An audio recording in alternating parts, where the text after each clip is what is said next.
Hello, everyone. Thank you very much for joining us this evening for some Monday Night League of Legends.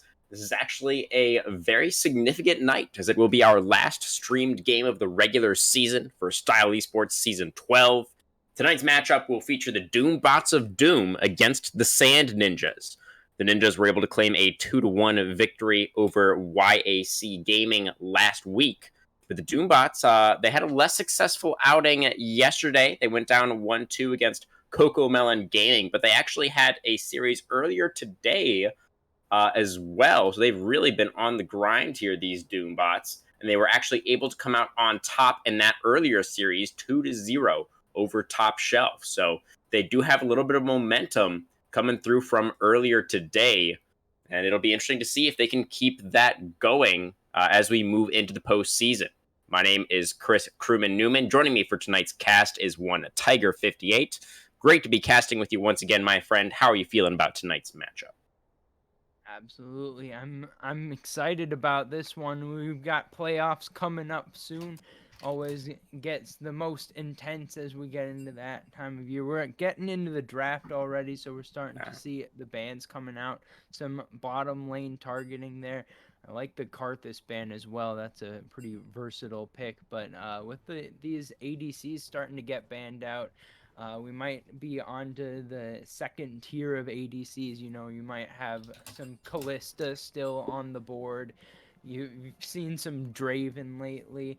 I need to check my notes and see if Mm-hmm. any of these ADCs is playing anything spicy. But it looks like we're still on that Wukong blue one pick, and I think that picking jungle early here is pretty fine.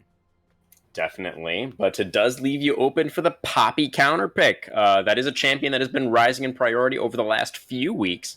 Poppy has been seeing a lot of play all over the world, and it is performs exceptionally well into the Wukong. And then Seraphine going to be the second pick here for the Sand Ninjas. A little bit of a flex pick there.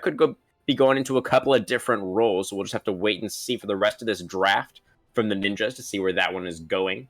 Now, will the Doombots respond with the bottom lane? It looks like the Ezreal getting locked in. What kind of support would you like to see paired with that Ezreal? Ezreal Karma is a pretty classic bot lane, but you can also go with something that could roam like an Alistar or a Nautilus. Looks like they're looking at that poke lane. Ezreal Karma, a classic. Ooh, Sona Instalock. So I think that it's going to be Seraphine Wow. as the bot lane carry because Sona and Seraphine have a pretty great synergy. Seraphine, all of the abilities can be set up. Sona can slow with her E passive auto attack, and obviously with the shield on her W, that can set up the Seraphine shield. So always nice to see those bot lane synergies. Of course, Seraphine still a potential flex towards mid, but that makes me think that it's going to be in the bot lane. We've got a lot of comfort so far coming through here for the side of the Doombots. Worth noting, Wukong is top three most played here for Su 20, and then Ezreal and Karma. Some very lots of games on the Ezreal down there for Faker kill count, and that is looks like a 63% win rate on the Karma across more than 30 games for Madison Badger. So looking pretty good there, but moving on towards the rest of this draft, the Seraphine Sona lane is, as you already mentioned, renowned for being fairly strong in its own right. We'll see if one of these bot lanes is able to get some kind of meaningful advantage down there. It definitely feels like with the amount of sustain that both sides do have, it might be hard to make any kind of advantage stick, at least in the laning phase. Yeah, I'd have to agree with that. It's very difficult to pick up any kills with either of these bot lanes, but there's a lot of poke and a lot of sustain on both sides. So I think that it's definitely a gankable lane. There's some setup, especially for the side of Sand Ninjas, but I could definitely also see a lot more top lane focus. And with that Anivia lock in, I love the synergy with the Poppy. They've got a really great team fight, but they're leaning heavily on the side of AP. That kind of pigeonholes them into having a top laner that can do some pretty decent DPS. of the AD variety, so we might see something like a Jace, something. It could even be like a Vayne top angle. I'm not sure how Vayne top is into Ooh. Camille. I wouldn't think that's a particularly good matchup, but the Fizz lock-in's pretty spicy for Doombots. That is pretty spicy. It definitely is committing to the dive, right? They have their three divers from the top side, and then Ezreal Karma. Just Karma's going to be shielding everybody up. Ezreal getting out a little bit more damage from range there. It's a fairly cohesive composition, I would say, for the Doom bots, and that is going to be the Yone, fifth pick from red side for the Sand Ninjas.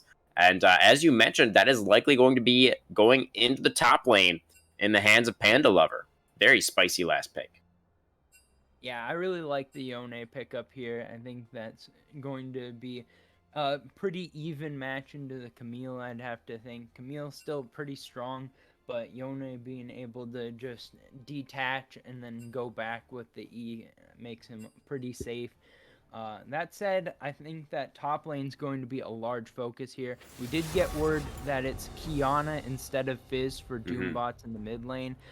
That means that they are pretty low on the AP themselves, so we could see some big armor items coming in, on the Poppy for Sand Ninjas, potentially. I don't think that that's going to be like a game-breaking issue, but it could be something where if you get some early kills on that Poppy, it could get out of hand. I don't need more enemies. It definitely could. Definitely could. Do you feel like how do you feel about the Kiana pick, I guess, since that is the little bit of a pivot, a little bit of an adaptation that we're seeing here towards the end of the draft? That is obviously another AD champion combined with what is already a very AD heavy composition over here for the Doombots. Do you think? I just kind of want to get your thoughts. If you could elaborate a little bit on the Kiana pick. Yeah, I think Kiana's a pretty solid team fighter. Goes well into the Anivia, actually, because you can just throw her straight into her wall. So that might just be a vacuum counter for lane. But I think that all in all, for their team comp, they're playing a very aggressive style where they're going to have to be the first to engage. They're going to need Sue to go in and get some knockups. They're going to need flanks from Little Milk Pig and Isaac. And fortunately, they've drafted the Ezreal Karma, so that their backline is pretty safe. They don't need to have a whole lot of frontline peel to survive. But if they get separated, then that could become problems real quick. And Swamp Wizard can definitely look to lock some people down. There's a lot of dashes that you can hit that steadfast presence onto and just knock them down and make them all slowed up and not able to move around like they would want to. Yeah, definitely agree. Poppy is looking like she's going to get a ton of value in this game, honestly, regardless of whether she gets ahead or not. Like, the Poppy value is definitely going to be there. And the Seraphine Sona lane also feels like some pretty guaranteed value. You don't have a ton of frontline. It's really just the Poppy, and I guess technically the Yone could do a little bit of frontlining, but he's going to be like dashing around and blinking all over the place. So, I mean, his job is not really to protect the Seraphine and the Sona. Um, we'll see how it all does play out. I think there are a lot of tools on both sides, as we've been discussing there, Tiger. And as it usually does, I think it will mostly just come down to how everything is played out on the Rift. Do you have a preference overall between one of these two compositions? Do you feel like one of our teams here won draft for game number one? I'd give the slight edge here to Sand Ninjas because they got the big synergies with Anivia Poppy and Seraphine Sona. But I don't think that they like absolutely smash draft. I think that both sides are pretty playable here. It's just gonna be don't step into a choke point if you are Doombots, because if you get into that choke point, everyone's getting charmed, everyone's getting hit with the Glacial Storm, everyone's getting locked down with the Steadfast Presence, and that's just a recipe for disaster. So they're gonna have to play smart here, or else they're going to get CC chained all the way. Definitely the case, and that's always how it goes for dive compositions, right? You have to find your angle, you have to choose that angle very carefully so you make sure you don't stack yourself up for the enemy's anti-dive tools to catch you off guard, which is certainly a possibility in this one. But I do have to say, I agree that I think I prefer the Sand Ninja's composition a little bit more. I think it definitely has the scaling advantage with the Seraphine as well as the Yone and the Anivia. You're just going to be, as well as of course the Sona. Worth mentioning, something we don't necessarily talk about too much because we don't see Sona too often. But she had a little bit of a mini rework a little while ago where she is actually technically an infinitely scaling champion, where she can stack ability haste to the end of time. So definitely a lot of strong tools over here for the Sand Ninjas, and especially when you take into consideration the all AD or nearly all AD nature of this Doombot's composition. I think the Poppy is going to get very, very tanky and very difficult to deal with. And it'll be interesting. We already touched on it a little bit, but the Doombots already played a best of three actually earlier today. So, they might be a little bit tired here. They might be a little bit burnt out. Coming into this match, it was a 2-0 that they were able to pick up earlier. But we'll just have to see how it goes. Tiger, do you have a prediction for game one? You said you preferred Sand Ninja's composition, but the Doombots picked up that 2-0 earlier today. Do you think they have the momentum? What are you feeling?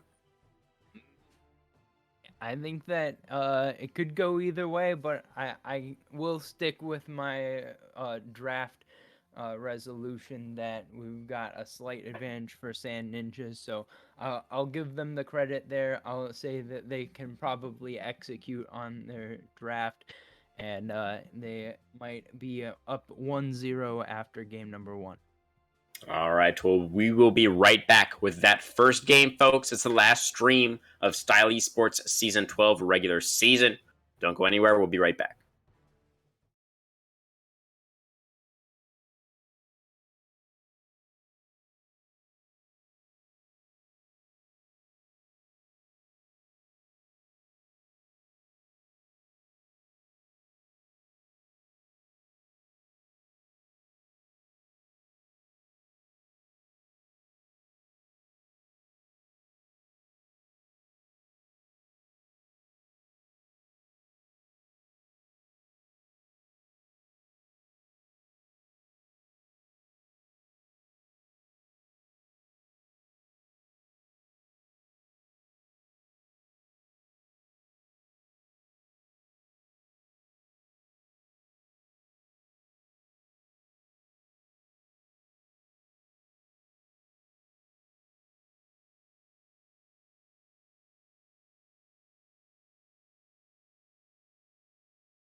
Hello, everybody. Welcome on to Summoner's Rift for our first game of the night.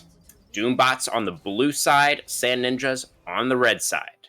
Fairly conservative opening from both of these squads to start us off here, Tiger. Little Milk Pig gonna get spotted out there with a ward in the Trinket Bush, or the Pixel Bush, excuse me.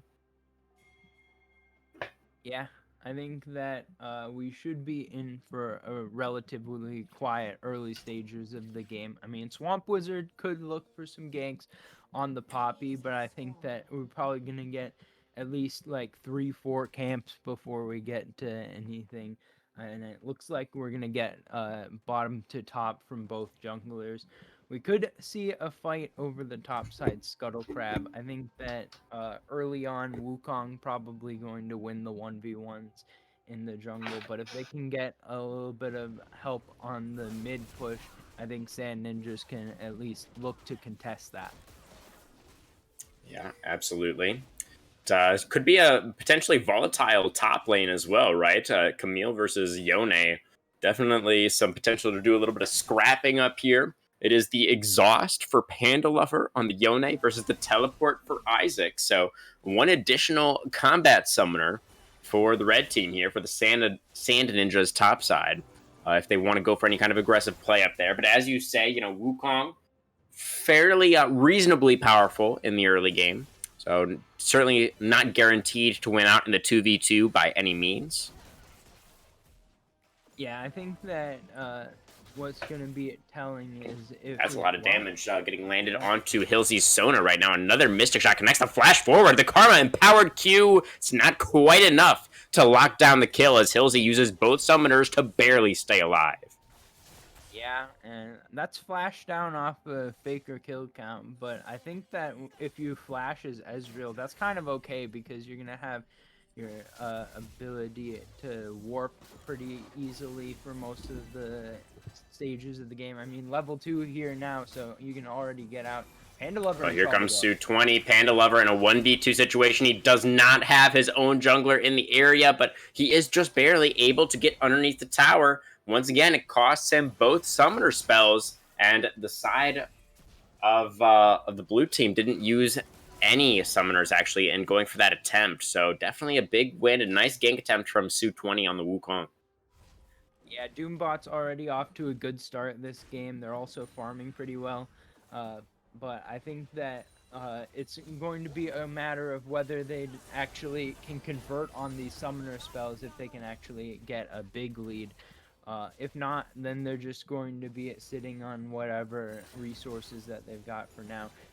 It's a little bit difficult to take these first Drakes with either of these bot lanes because you don't get a lot of DPS in the early game out of an Ezreal, and there's no ADC on the side of Sand Ninjas, so we could see the Dragons this game be really low priority. I think that you're waiting for Anivia to be able to help out if you're Sand Ninjas, and you're looking for items on the Ezreal before you start to take them as Doombots. Yeah, definitely. And Poppy and Wukong, not necessarily the greatest at soloing out those dragons, especially since they got that nice little buff. The dragons did, that is, to their HP bar.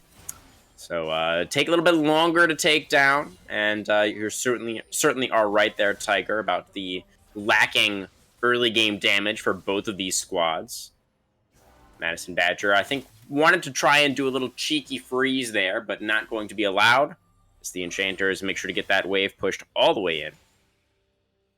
Yeah, I was not sure about the infinite scaling on Sona. I know about the rework that you were talking about, but the passive caps at 60 stacks, I think, and then it gives a bonus to something. I can't keep the information on my screen because it keeps moving away, but I do believe that it is capped, but once you reach the cap, you get an additional bonus as Sona. So, well, thank you for the correction there, Tiger. It sounds like I was indeed mistaken. But, certainly a reasonably good scaling support, I think that we can say, in the Sona. Always has been.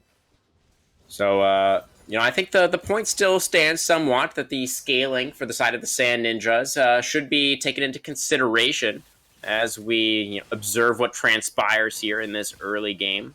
It's got a little bit of a wraparound here from Swamp Wizard, but Milk Pig holding onto the dash, able to escape. Now Poppy maybe a little bit out of position as Faker Kill Count has a nice little roam up here into the mid lane. Ignite comes down, the flash forward, and that is going to be the first blood picked up for Faker Kill Count on the Ezreal.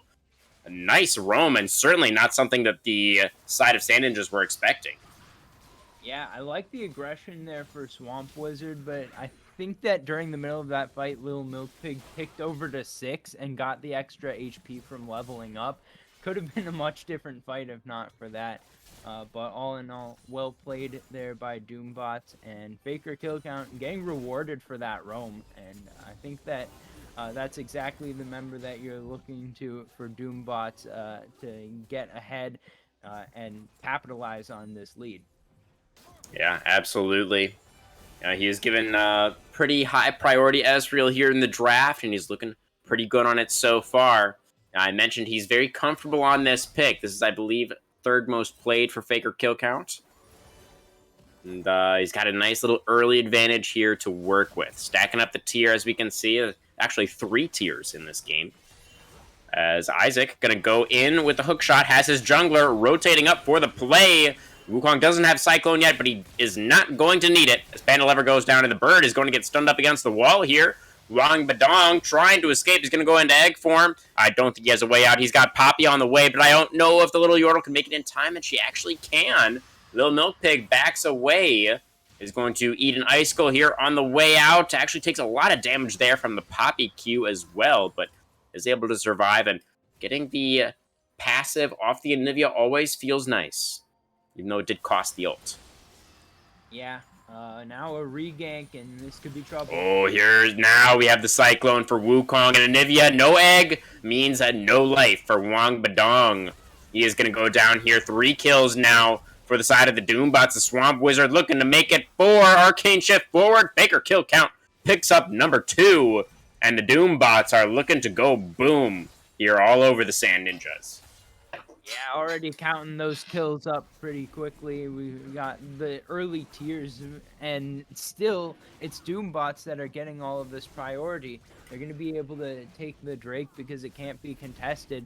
I asked if they were going to be able to punish all of these summoner spells that they were able to put on cooldown. They've answered with a resounding yes. Yeah, absolutely. We saw those kills go down in all 3 lanes at this point. No, excuse me, only 2 lanes. Only top and mid, as both of the bot laners for the side of Sand Ninjas are still 0-0 and 0. But still, those punishes, as you were just saying, definitely coming through here for the Doombots.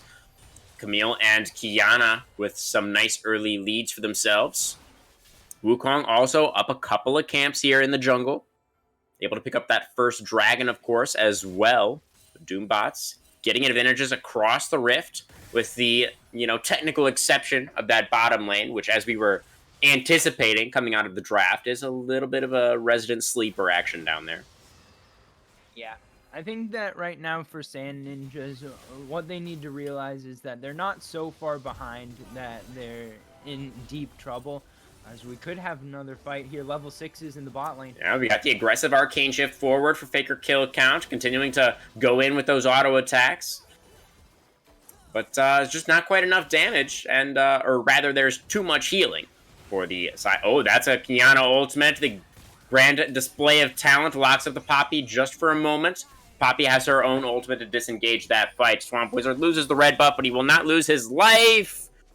But Hilsey certainly will. Another Arcane Shift forward for Faker Kill Count, and another kill that he's going to be counting up here. Su 20 going to get stunned up by the Frostbite. Another Icicle lands, but the Wukong still alive for now. Uses the Cyclone to try to disengage. Moving back into his own jungle. That is a flash forward for Karma, but not quite able to dodge out on the Seraphine ultimate. And that will be a double kill for Dav G on the Seraphine. Now going forward is the Yone with the Fate Sealed. Not quite able to finish the job, though. Swamp Wizard on his way out. And we missed a kill onto the Anivia while we were watching that bot lane fight. A nice steadfast presence there to deny the hook shot forward from Isaac.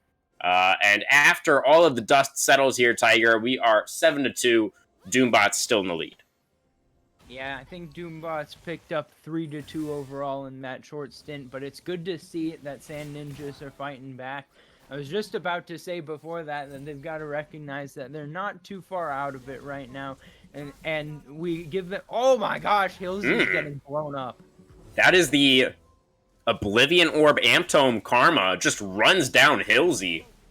Sona electing not to use the summoner spells there. Could have actually just used the heal and survived. It looks like that was off cooldown.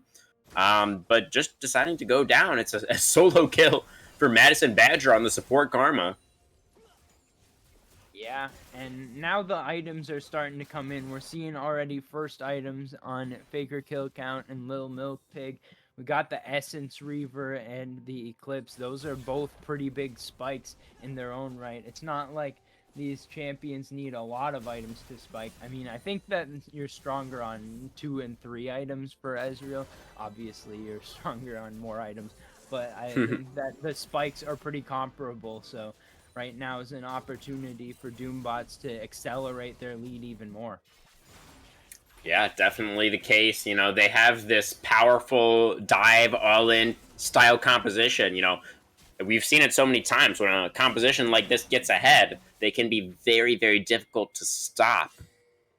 They have not gone for a Rift Herald yet or anything like that. We only have a couple of minutes left on turret plates, so time to get some value out of that objective is running out. And remember, this is even a buffed Rift Herald, so lots of potential value there as the Cyclone onto 2 for Su20, and he is going to be able to find the kill with a True Shot Barrage coming over the top there. Faker Kill Count picks up number 5 for himself on the Ezreal, getting very, very fed down there. How's it going to eat some damage here as the Yone displays his silliness for all to see? And we've got more fighting again. Yeah, that's Wukong still in the enemy jungle, able to Warrior Trickster forward in there, and Madison Badger, this Karma is just an absolute menace, finishes off another one, 10-2 now, and yeah, it seems like the Doombots are just showing no signs of stopping whatsoever. That is going to be the charm, with so much healing as the Gromp is slain by Su20. He gets that massive amount of regeneration, even able to dash over the wall there and pick up yet another kill onto the Sona.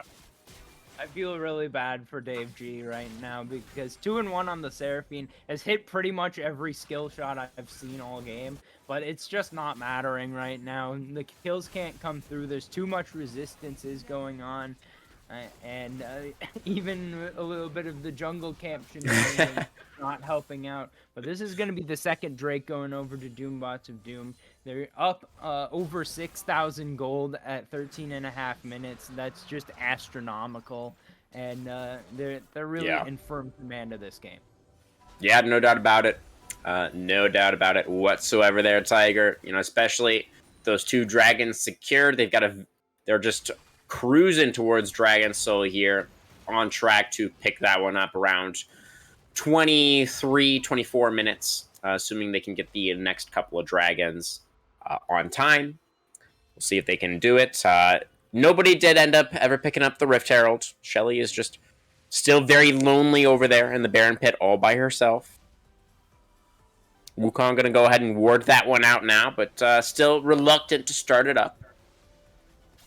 Yeah, I think that for Sand Ninjas, we talked about them having the better scaling. Obviously, it's not 6,000 gold better of scaling, but it feels like the scaling on these teams is pretty similar. So they're going to have to bring it back to within like 2,000 when they're all like level 11s or later. Okay, Madison Badger going to go for a root here. In comes Su20. Steadfast Presence already used, and the Keeper's Verdict is just a little bit too late. To be honest, yeah, Swamp Wizard not able to cast that one in time. Maybe he just didn't see the monkey coming. He can be very, very sneaky, but regardless, that is going to be the Poppy going down here once again. 0-4 for Swamp Wizard and Hillsy, both here in this game. Just not able to put up much of a fight thus far against the Doombots, who are looking very, very strong here on this Monday. So Su20 going forward once again with the Cyclone, And that will be Sona dropping as well as Yone just getting ganged up onto the top lane here. 1v3 as the huge wave crashes. There's just nothing that the Yone could do. He had flash, but it didn't matter. He's just going to get picked off once again here. And that gold lead that you were talking about just a couple of minutes ago, Tiger, it's well, it's a lot bigger now. That is true, and it keeps on getting bigger because it looks like we Yeah. have another dive. It's just the group up and fight strategy coming Yeah. through here from You gotta Doombots, and it's working. Yeah, they've got a great comp for it, right? It's going to be Anivia flashing away under the tower. The flash for the Q. Madison Badger able to get the passive off of the bird. Don't think he's going to be able to make it out of this one, though. Already using that flash does seal the fate of the Karma. And that will actually be a shutdown over to the Yone. But no passive means... Oh, Wong Bidong. Actually, they didn't finish him off. They're going to pick up the kill onto the Swamp Wizard Poppy. But Anivia still alive, able to get a kill back onto the Camille. Su20 going to get knocked up by Yone's Q3, going to get finished off. That's a shutdown for Yone. Little Milk Pig, though, is able to dash in there and finish off the Yone. So it is going to be a 3-for-3, but as a team that's down 8,000 gold, you'll definitely take those. Yeah, definitely some shutdowns coming through there, and just a nice little morale boost as well. I think that when you've just been beat up over and over again, any wins that you can take, you're going to be happy to see. A little bit too much aggression there from Doombots. They're feeling so confident that they're willing to dive under a tier 2 when the tier 1 is still up. They may be even diving under inhib towers. They're going to have to dial it back just a little bit, but they're definitely not at any risk at this point. They just have to make sure that they don't make several more mistakes like that. Yeah, exactly right there, Tiger. I do have to wonder, you know, the Anivia passive is on a pretty long cooldown, but I don't think it's necessarily worth flashing for. So I have to wonder, oh, that is the Flash Sona ultimate, the Flash Crescendum from Hilsey, but Cleanse is available for Faker kill count, so he was actually very safe that whole time as Little Milk Pig going to find a Yone in the jungle. Not going to be too perturbed. Poppy popping the steadfast presence. Respect that attempt from Hilsey there. The support thing going all in for an engage. I mean, Sona not known for that particularly, but I appreciate it. Yeah, I mean, you got to look for those angles, right? When you're the team that's this far behind, you know, you really cannot be picky about the opportunities that you look for. If you see something, you kind of have to go for it. As that is going to be Little Milk Pig going for something. But he's not going to be able to finish it. Oh, the Ignite ticking down. Yes, that will be one kill for the Kiana. Little Milk Pig now 3-0-6. Going to be finishing his third item here pretty soon. And things are just looking better and better for the Doombots. That's another Arcane Shift forward. That's a flash forward for kill count. But that last Mystic shot not going to quite connect. It would have been a kill. And and he is able to find it under the tower. The Iceberg just sticks around a little bit too long. You could have just gone base Wong. But he decided not to do it. He decided to hang around. And that will be the 8th kill for Ezreal this game. Yeah, popping off so far. Several members popping off actually for Doombots. But what I really love here is the itemization. It's a second item, Serpent's Fang for Little Milk Pig, as well as that Chemtech Putrefier for Madison Badger. I'm expecting that it's going to be the ult E's to get the 5-man shields, get the most use out of that Chemtech Putrefier. We've been seeing a lot of ult Q just to get that big damage out, and that's certainly still working out well as well. But they've itemized really well into the Seraphine Sona comp, so I wanted to call that out before we get into any more brawls. Potentially some massacres coming up here, if it's anything like what we've been seeing. Yeah, absolutely. And a good call out, I think there, Tiger, definitely. I think that the itemization is very intelligent here as Faker kill count. Oh, that's going to be some chain CC, but it was only Poppy and Sona that were there for the punish, so not enough damage to finish off the level 12 Ezreal. Poppy only level 9, Sona only level 8. They just didn't have the damage that they needed. And Faker kill count will survive. His cleanse is coming off of cooldown very, very soon as well. He will have that available once again. Oh, that is a big stun on a Panda Lover. Exhaust comes down. Don't know if it's going to be enough. It's very close, actually, and they trade 1 for 1. Panda Lover plays it about as well as he could have. Lands all the skills, times the exhaust well, and is able to trade that kill back. Yeah, Panda Lover's really not in that bad of a spot right now. If we look at the individual gold, it's pretty much even between Panda Lover and Isaac. Got that Immortal Shield Bow complete as well, so not going to get bursted down. Still up against a fed Kiana in that particular fight. 3 items now complete for Little Milk Pig. So it's not an easy fight to win, and it's a lot of skill expression there that helped it go even.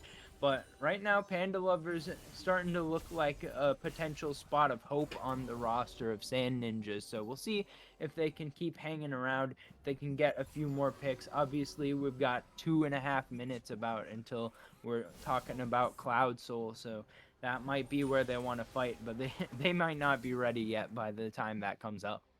Yeah, not sure if that is really going to come through. I think Seraphine is maybe about 1,000 gold away from her second item, which will, of course, be the Archangels, the mana item completion there. We do get that completion for Wang Badong, but he's still stacking up his tier. He's only got it about halfway completed. I don't know if he's going to have time to finish that up, as that is a Baron start. Now coming through for the Doombots. I think it's There's no not way on to know. vision. I think they don't know. They don't know, Yeah, Tag. there's no way that they could see this coming, and even if they did know that it was coming, there's not a whole lot that I think they could do about it. So smart play here coming out. That's a burned ultimate, so I don't think that they're going to want to fight right off the back end of this. Although they've been showing that they're feeling pretty aggressive, so it looks like they're going to go straight onto the mid wave. But smart decision there to pick up that Baron. Pretty much a free play.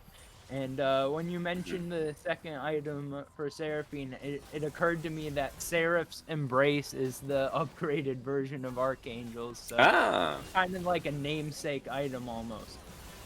definitely. As figure kill count is going to get charmed up here. The Fate Sealed connects, forces the flash out of the Ezreal. He might still go down. Oh, he's barely clinging to life here. Swamp Wizard dives towards him, but that's still just a very, very weak Poppy.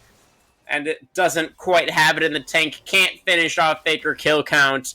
And it looked like they almost had that kill. They almost were able to stop the Baron siege, but not quite able to make it happen. One more kill goes over. 45 seconds on Cloud Soul. Camille split pushing in the bottom lane with teleport available. Oh, Yone almost went down there too. Yeah, I think that there's some pretty decent wave clear between Anivia. Oh, Oh, Anivia too far forward though. yeah, I'm thinking Anivia is not going to make it out of this one. Does manage to find the stun, but that is going to be the flash for the last auto attack, and egg form. No reinforcements are coming. Wang Badong goes down once again, and that is going to be a man advantage when this dragon spawns onto the rift. Tier 3 in mid taken out, inhibitor exposed, and I think that last neutral objective should be claimed here very comfortably by the side of Doombots. Yeah, what I wanted to say was that Sand Ninjas have a pretty decent option of just playing under tower because they've got a lot of sustain and they've got pretty decent wave clear. But if they walk out from under their towers, then they have no solace, nowhere to turn to, and Wang Badong feeling that one there. Maybe looking to go all in on Faker kill count here once again, no flash. No cleanse. Ezreal gonna get perma CC'd and taken out. Hanging around in mid lane when the rest of his team was on Dragon. Not really what we wanted to see from Faker kill count. It is a big shutdown going into the hands of Seraphine. But probably not going to be all that impactful. After all, the gold lead is still about 13,000. Kind of ridiculous. Yeah, they're still reaping the benefits of this Baron as well. They should be able to push in for 1 or 2 potential additional inhib towers. Well, there's still a tier 2 up in top, so probably not. And as I say that, the Baron buff is expiring, so they won't get it just yet. but they still can keep the pressure on. Stealing away the enemy jungle camps is the hallmark of being extremely ahead. So right now, still definitely the map belongs entirely to Doombots of Doom. 3-level lead in the jungle, 2-level lead in the top lane. We've talked about Yone maybe being a bright spot here for the side of the Sand Ninjas, but still not able to hold a candle to where the Camille is right now in this game. Camille halfway to her third item. Yone still trying to complete his second. And yeah, I really just don't know what the way in is at this point for the Sand Ninjas. I mean, we talked a little bit about the start of the game about the scaling elements that they have in their draft, but when you're down this far to a dive comp, the scaling is just not going to come soon enough. Yeah, they basically just have to wave clear for like 15 more minutes, and then they have a chance at winning a team fight.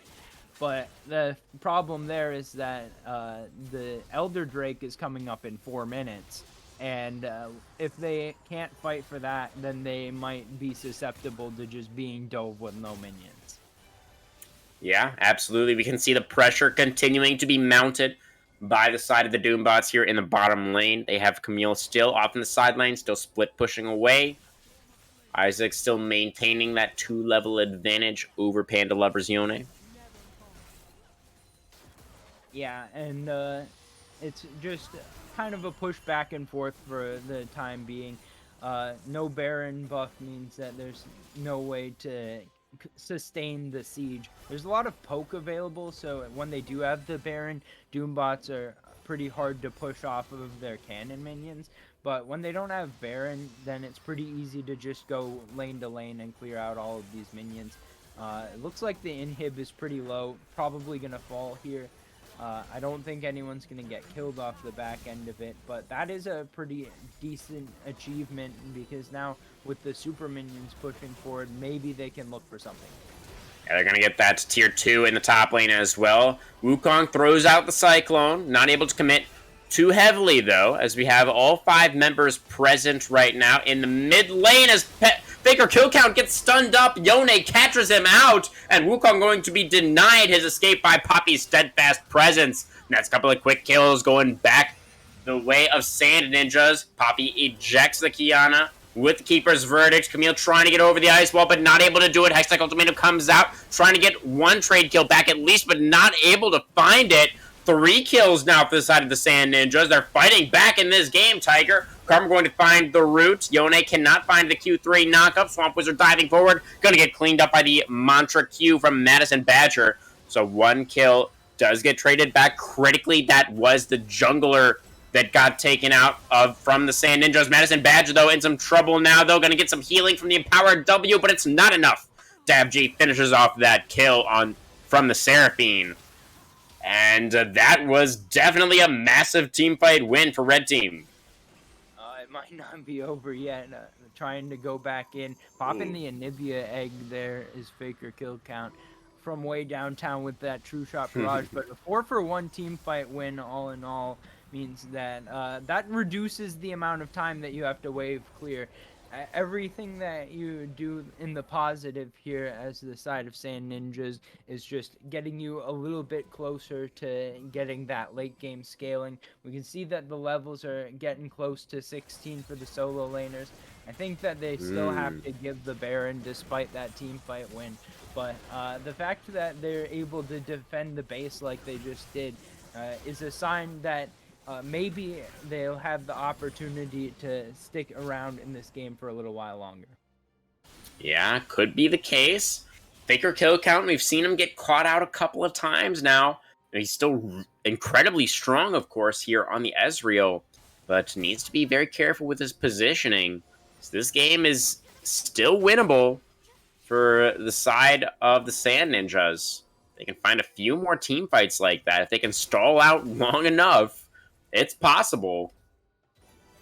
Yeah, it's never a game that can't be thrown, right? But once again, with the Baron buff here, taking out this second inhib tower, That's a It's lot of all in. damage. Panda Lover in some trouble, and he's just going to get absolutely obliterated. Wang Bidong, no passive, flashing away under the tower, not going to be able to keep himself alive. And right as I said, they had a chance. Their Nexus explodes. The Sand Ninjas go down here in the first game. The Milk Pig will get cleaned up by the Nexus Towers, but it doesn't matter. It was an ace on the side of the Doombots as they finish off game number 1 in dominant fashion. The 30-minute victory with the 20,000 gold lead, and they are looking to make it 2-2-0s on the day.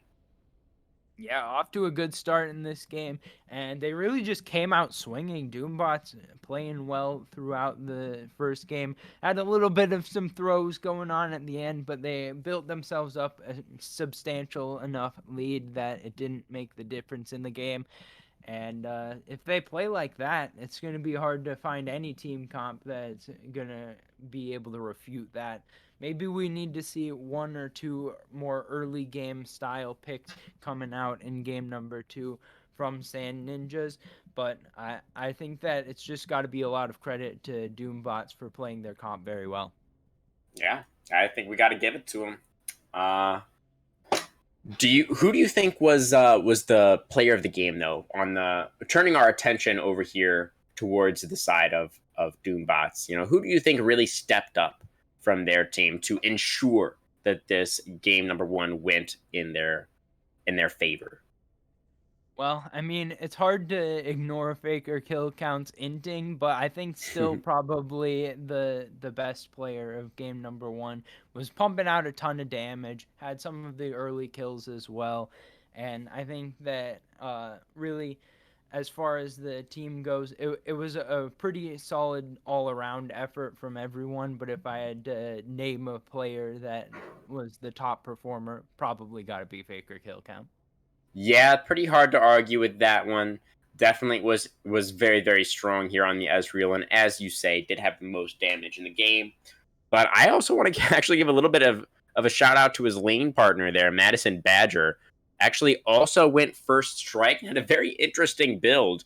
We mentioned the Putrefier, but also built Night Harvester as their mythic and had Shadow Flame as well. So this was like full offensive aggro karma, and actually managed to outdamage both top and jungle on his team. So a little bit of a shout out there as well. Just bot lane dominance coming through here in game 1 from the side of the Doom bots. But we are going to go to a short break as we get ready for our second game here. We'll see if the side of the Sand Ninjas can strike back from the shadows, or if the Doom bots are going to finish exploding. We'll be right back. Don't go anywhere.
Hello, everyone. Welcome back to Style Esports Season 12, Week 6. We are getting ready for our Game 2 draft right now. Tiger, what kind of adaptations would you like to see from the Sand Ninjas? They did select blue side here, of course, since they did lose Game 1. And so what do you think they should be prioritizing here in this second draft phase? Well, I think that they kind of limited what they could pick with some of their earlier picks in game number one. Specifically, they kind of forced themselves to pick the Yone last, and that meant that they didn't have a whole lot of a front line. I think that maybe you go with the traditional AD carry if there's a good one up. Obviously, we're seeing the Ezreal ban as the first here, so alluding to Faker kill counts last game being There strong. goes the Wukong as well. Absolutely. I like to see that they're banning the strong things from last game, but if we check the game one draft, that's opening up at least two out of Echo, Senna, and Aphelios. So we'll see if they want to first pick. And they're banning the Karma as well. So they're going holistically, just don't let them play the same comp. And I can respect that. Yeah, I can as well. I mean, it can also be very tilting, right? When you lose to a certain champion and you're going up against it again in the next game, it can be a little bit disheartening, especially if you end up falling behind early. Once again, it can feel a little bit doomed. So, just trying to make this game two as different as possible, I think, is definitely a solid strategy here for the Sand Ninjas. But we'll see now if the Aphelios or the Senna make an appearance. It's going to be potentially, yes, that will be the Zeri first pick here for Dab G. I believe this has been successful for the Sand Ninjas in the past, but there is the Senna TK locked in very quickly here as the response. Yeah, I think this is going to be a strong bot lane for Doom bots. I think it should be the farming Tom Kench, and if that's the case, then they're just going to be able to press forward throughout the early laning phase. I would really like to see Sand Ninjas go to another jungler that can gank. They could stick with the Poppy. I don't think that it was awful last game, but I definitely think they could also go with an early strong jungler. Trundle would make a lot of sense. I would think that that would be a good jungle pick. And Renata can definitely skirmish some early on and makes it a lot harder to commit to an all in. So I like this adaptation here in the early stages of the draft from Sand Ninjas. Yeah, definitely. Zeri Renata feels fairly powerful, right? The Zeri wants to have a more defensive early laning phase. Renata should facilitate that quite well. And the Trundle coming along here for Swamp Wizard should allow him a little bit more agency in the early game. Should pair fairly efficiently with the Zeri as well, of course. That pillar helping to extend the extendo beam can feel really good. That is going to be the Kane locked in now for Sue 20. Very interesting pick. I wonder which form he'll be going here. I think competitive, you're almost always talking Red Cane, but I could be proven wrong. If Sand Ninja's locked into more squishies, then maybe you see Blue Cane. But I definitely think that Red Cane is pretty decent for competitive play, and Blue Cane very often falls short unless he's absolutely carrying the game. So I think that Kane a decent pick here, but it's not going to have a lot of strong influence on the lanes. That means that if the bot lane for Doombots is pushing up again, they're going to need to make sure that they know exactly where Swamp Wizard is on the Trundle so that they don't just get ganked and immediately popped. Yeah, interesting that the Doombots here would go for the Poppy ban despite seeing the Trundle lock in. I guess just respecting the possibility of the Trundle flex into the top lane, which, as we all know, is a thing. But I don't know if it's necessarily all that likely. It'll be the Anivia ban as well, going to deny that from the Wong here in this second game. Looking like it will be the Fiora here for Panda Lover. Was, of course, on the Yone last game. That is available once again if you would like to go back to it. But wanting to try something a little bit different here, I think. is warranted, and it will be that Fiora locked in going into the Camille. Now, Irelia, the hover here for Wong, this would be opting into an AD composition this game on the side of Sand Ninjas. I mean, I guess they saw how well it worked for Doombots there in game one, and maybe they want to try and do something similar, but no, the last second pivot, perhaps? I think that the Poppy and Nivea definitely not like troll bans, but it also might be a little bit of BM towards the banning out the enemy composition that we see Sand Ah. doing. A little bit of responding in kind, and definitely the Anivia ban especially makes sense. But the Poppy ban, like you're saying, it's not like necessarily a guarantee, and I would definitely assume that the Trundle would be in the jungle more likely than top. But the counter pick mid going to be the LeBlanc, so going to be a little bit of some Noxian fighting going on in the mid lane. We'll see who's going to be able to come out on. It's a little interesting to pick LeBlanc into Cass. I don't feel like LeBlanc is that good into Cass, but we'll see if I get proven wrong here by Little Milk Pig. Yeah, I mean, the Casio has to be very quick on the miasma, right, to actually make that matchup go in her favor. Because we know what LeBlanc is trying to do, right? And that's dash in, throw all of her spells out, and then retreat back to safety, which is something she's very good at. But the Casio does have the tools to stop that. Does Wong Badong, but he's got to be very, very quick with that miasma in order to lock that LeBlanc in place and prevent her from going back to the distortion. We'll see if he's able to pull it off. That definitely should be a spicy mid lane and a spicy top lane once again here as well. I'm expecting here, Tiger. Fiora versus Camille. Lots of blades up there. Somebody's going to get cut down. Yeah, it's really interesting to see a pivot from Yone to Fiora. It feels like they're similar style of champs. Fiora definitely more leaning into the split pushing aspect of things, but all in all, it feels like when you have the Zeri, you kind of want more of the team fight centric one. And with Yone up, I don't see why you don't just go back to it. I mean, Panda Lover looked really good on it last game as well, so. The Fiora, I definitely feel like that could be a strong point on the map once again, but not necessarily the decision I would have made. Yeah, I mean, I think it was a respectable performance from Panda Lover on the Yone. I mean, we can't say that he won lane, but it also wasn't really a fair fight as the side of the Doombots were able to pick up big advantages in mid and jungle and just kind of moved those into the top lane, and Panda Lover just wasn't able to say very much about it. But we'll see. We'll see if this game on the Fiora is able to put up a little bit more of a fight, be able to respond maybe with a little bit more power to those multi-man plays coming out from the Doombots. So we are looking at the Kane, of course, as we already mentioned, coming through this game for Su20. It is something that he's pretty comfortable on here as well.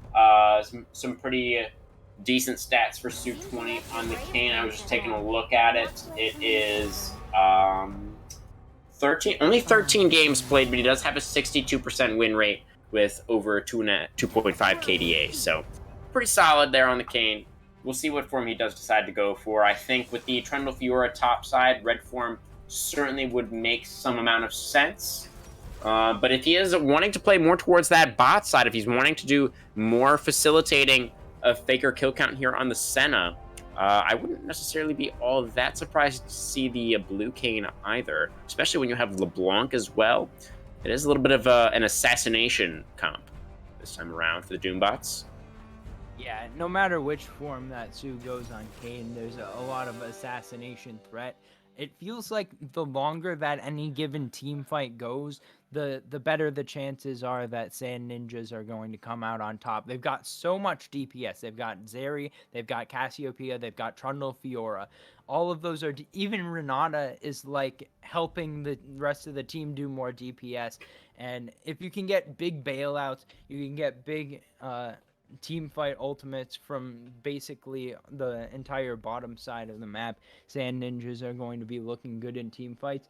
But if they get immediately bursted down, if their backline disappears, then everything falls apart. And if they are in odd number fights that are against them, that's going to be huge problems.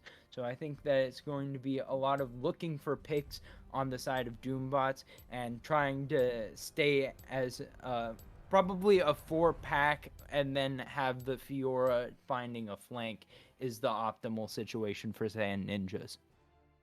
Yeah, I definitely feel like that's a good assessment there, Tiger. It seems like a decent amount of frontline at least, with the Trundle and the Fiora able to provide some space for the Zarya and the Cassio to try and get out some damage. But when you look over on the side of the Doombots, they don't really have many champions that are just going to be running at you, right? It's going to be Kane and Camille coming from weird angles. LeBlanc as well, of course, could come at you from any direction. And then Senna, is just going to have all of the range. So it's might be a little bit difficult to execute here for the Sand Ninjas. Is my initial kind of reaction, my initial thought. But overall, here, Tiger, do you have a preference between these two drafts for Game Two? Well, I think that the draft from Doombots is really representative of how they played in Game 1. They got those Hmm. early advantages and then they kept snowballing them. And that's exactly what they want to do again here. They've got the scaling late game insurance policy of the Senatom Kedge lane. I really like what they've done there. But on the other side, Sand Ninjas are fantastic at taking neutral objectives. So if they can stay close into the mid game once you get around that 20-minute mark, they always have threat of doing Baron. So that's kind of the strong spot on their draft. But since the scaling didn't work out for them in game number 1, I guess that I'll say Doombots have the draft advantage from what I've seen. All right. Well, we'll see if the Doombots can make it a quick 2-0, or rather a 2-0 on the night, 4-0 on the day is what they're looking for. And over here on the side of the Sand Ninjas, trying to fight back.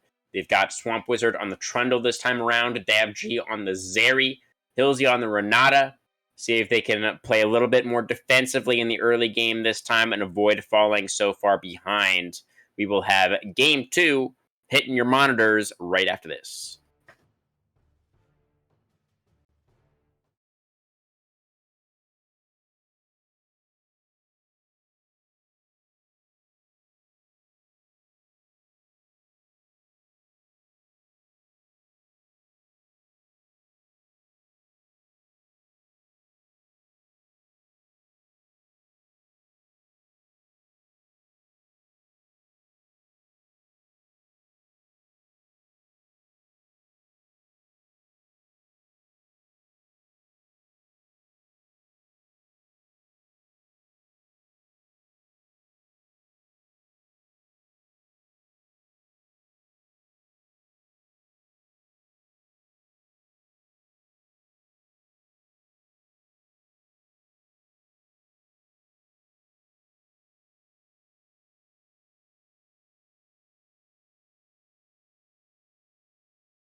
Hello, once again, everybody. Welcome back to Summoner's Rift for Game 2 of the night. We have swapped sides. Sand Ninjas moving over to the blue side this time, and they've got a very cheeky level 1 here. Going for the 5-man invade into the enemy top side jungle. Gonna get some vision here on the red buff. And we had the same play, actually, come out from the Doombots from the red side. Able to get some deep vision down there. Dong Badong going to potentially take advantage of a face checking Camille. Isaac down to 50%. We got Kane dashing forward as the side of Sand Ninjas is on the retreat. No blood drawn just yet. Yeah, Sue dropping the ignite there, trying to cause an annoyance going into the early stages of the game. I think that the cooldown on that is short enough that it's not going to make a big difference. But looking maybe for an invade here once again, steal some enemy raptors. So I think that this is going to be it could be a split map because the vision is there for both sides in the enemy jungle. Very, very true. Stealing raptors is something that Kane, of course, is exceptionally good at. So able to make short work of that first camp. Trundle still working away on his blue buff, not wanting to invest the smite there with Swamp Wizard. Generally speaking, I will just do a quick little jungler note here, jungler interjection. This is especially true if you're leashless on your first camp. Smiting it is generally always the way to go because having access to that second ability is going to allow you to clear it just a little bit faster and be a little bit faster on your second camp, of course, as well. So a little bit behind here early on is Swamp Wizard, and not necessarily having the knowledge that Su20 started on his bot side. I'm a little bit worried here for the Trundle Tiger. Looks like he is moving towards that enemy topside jungle, and we should see that cross map come through after all. Yeah, and already trying to go for some early plays in the bot lane is the side of Doombots.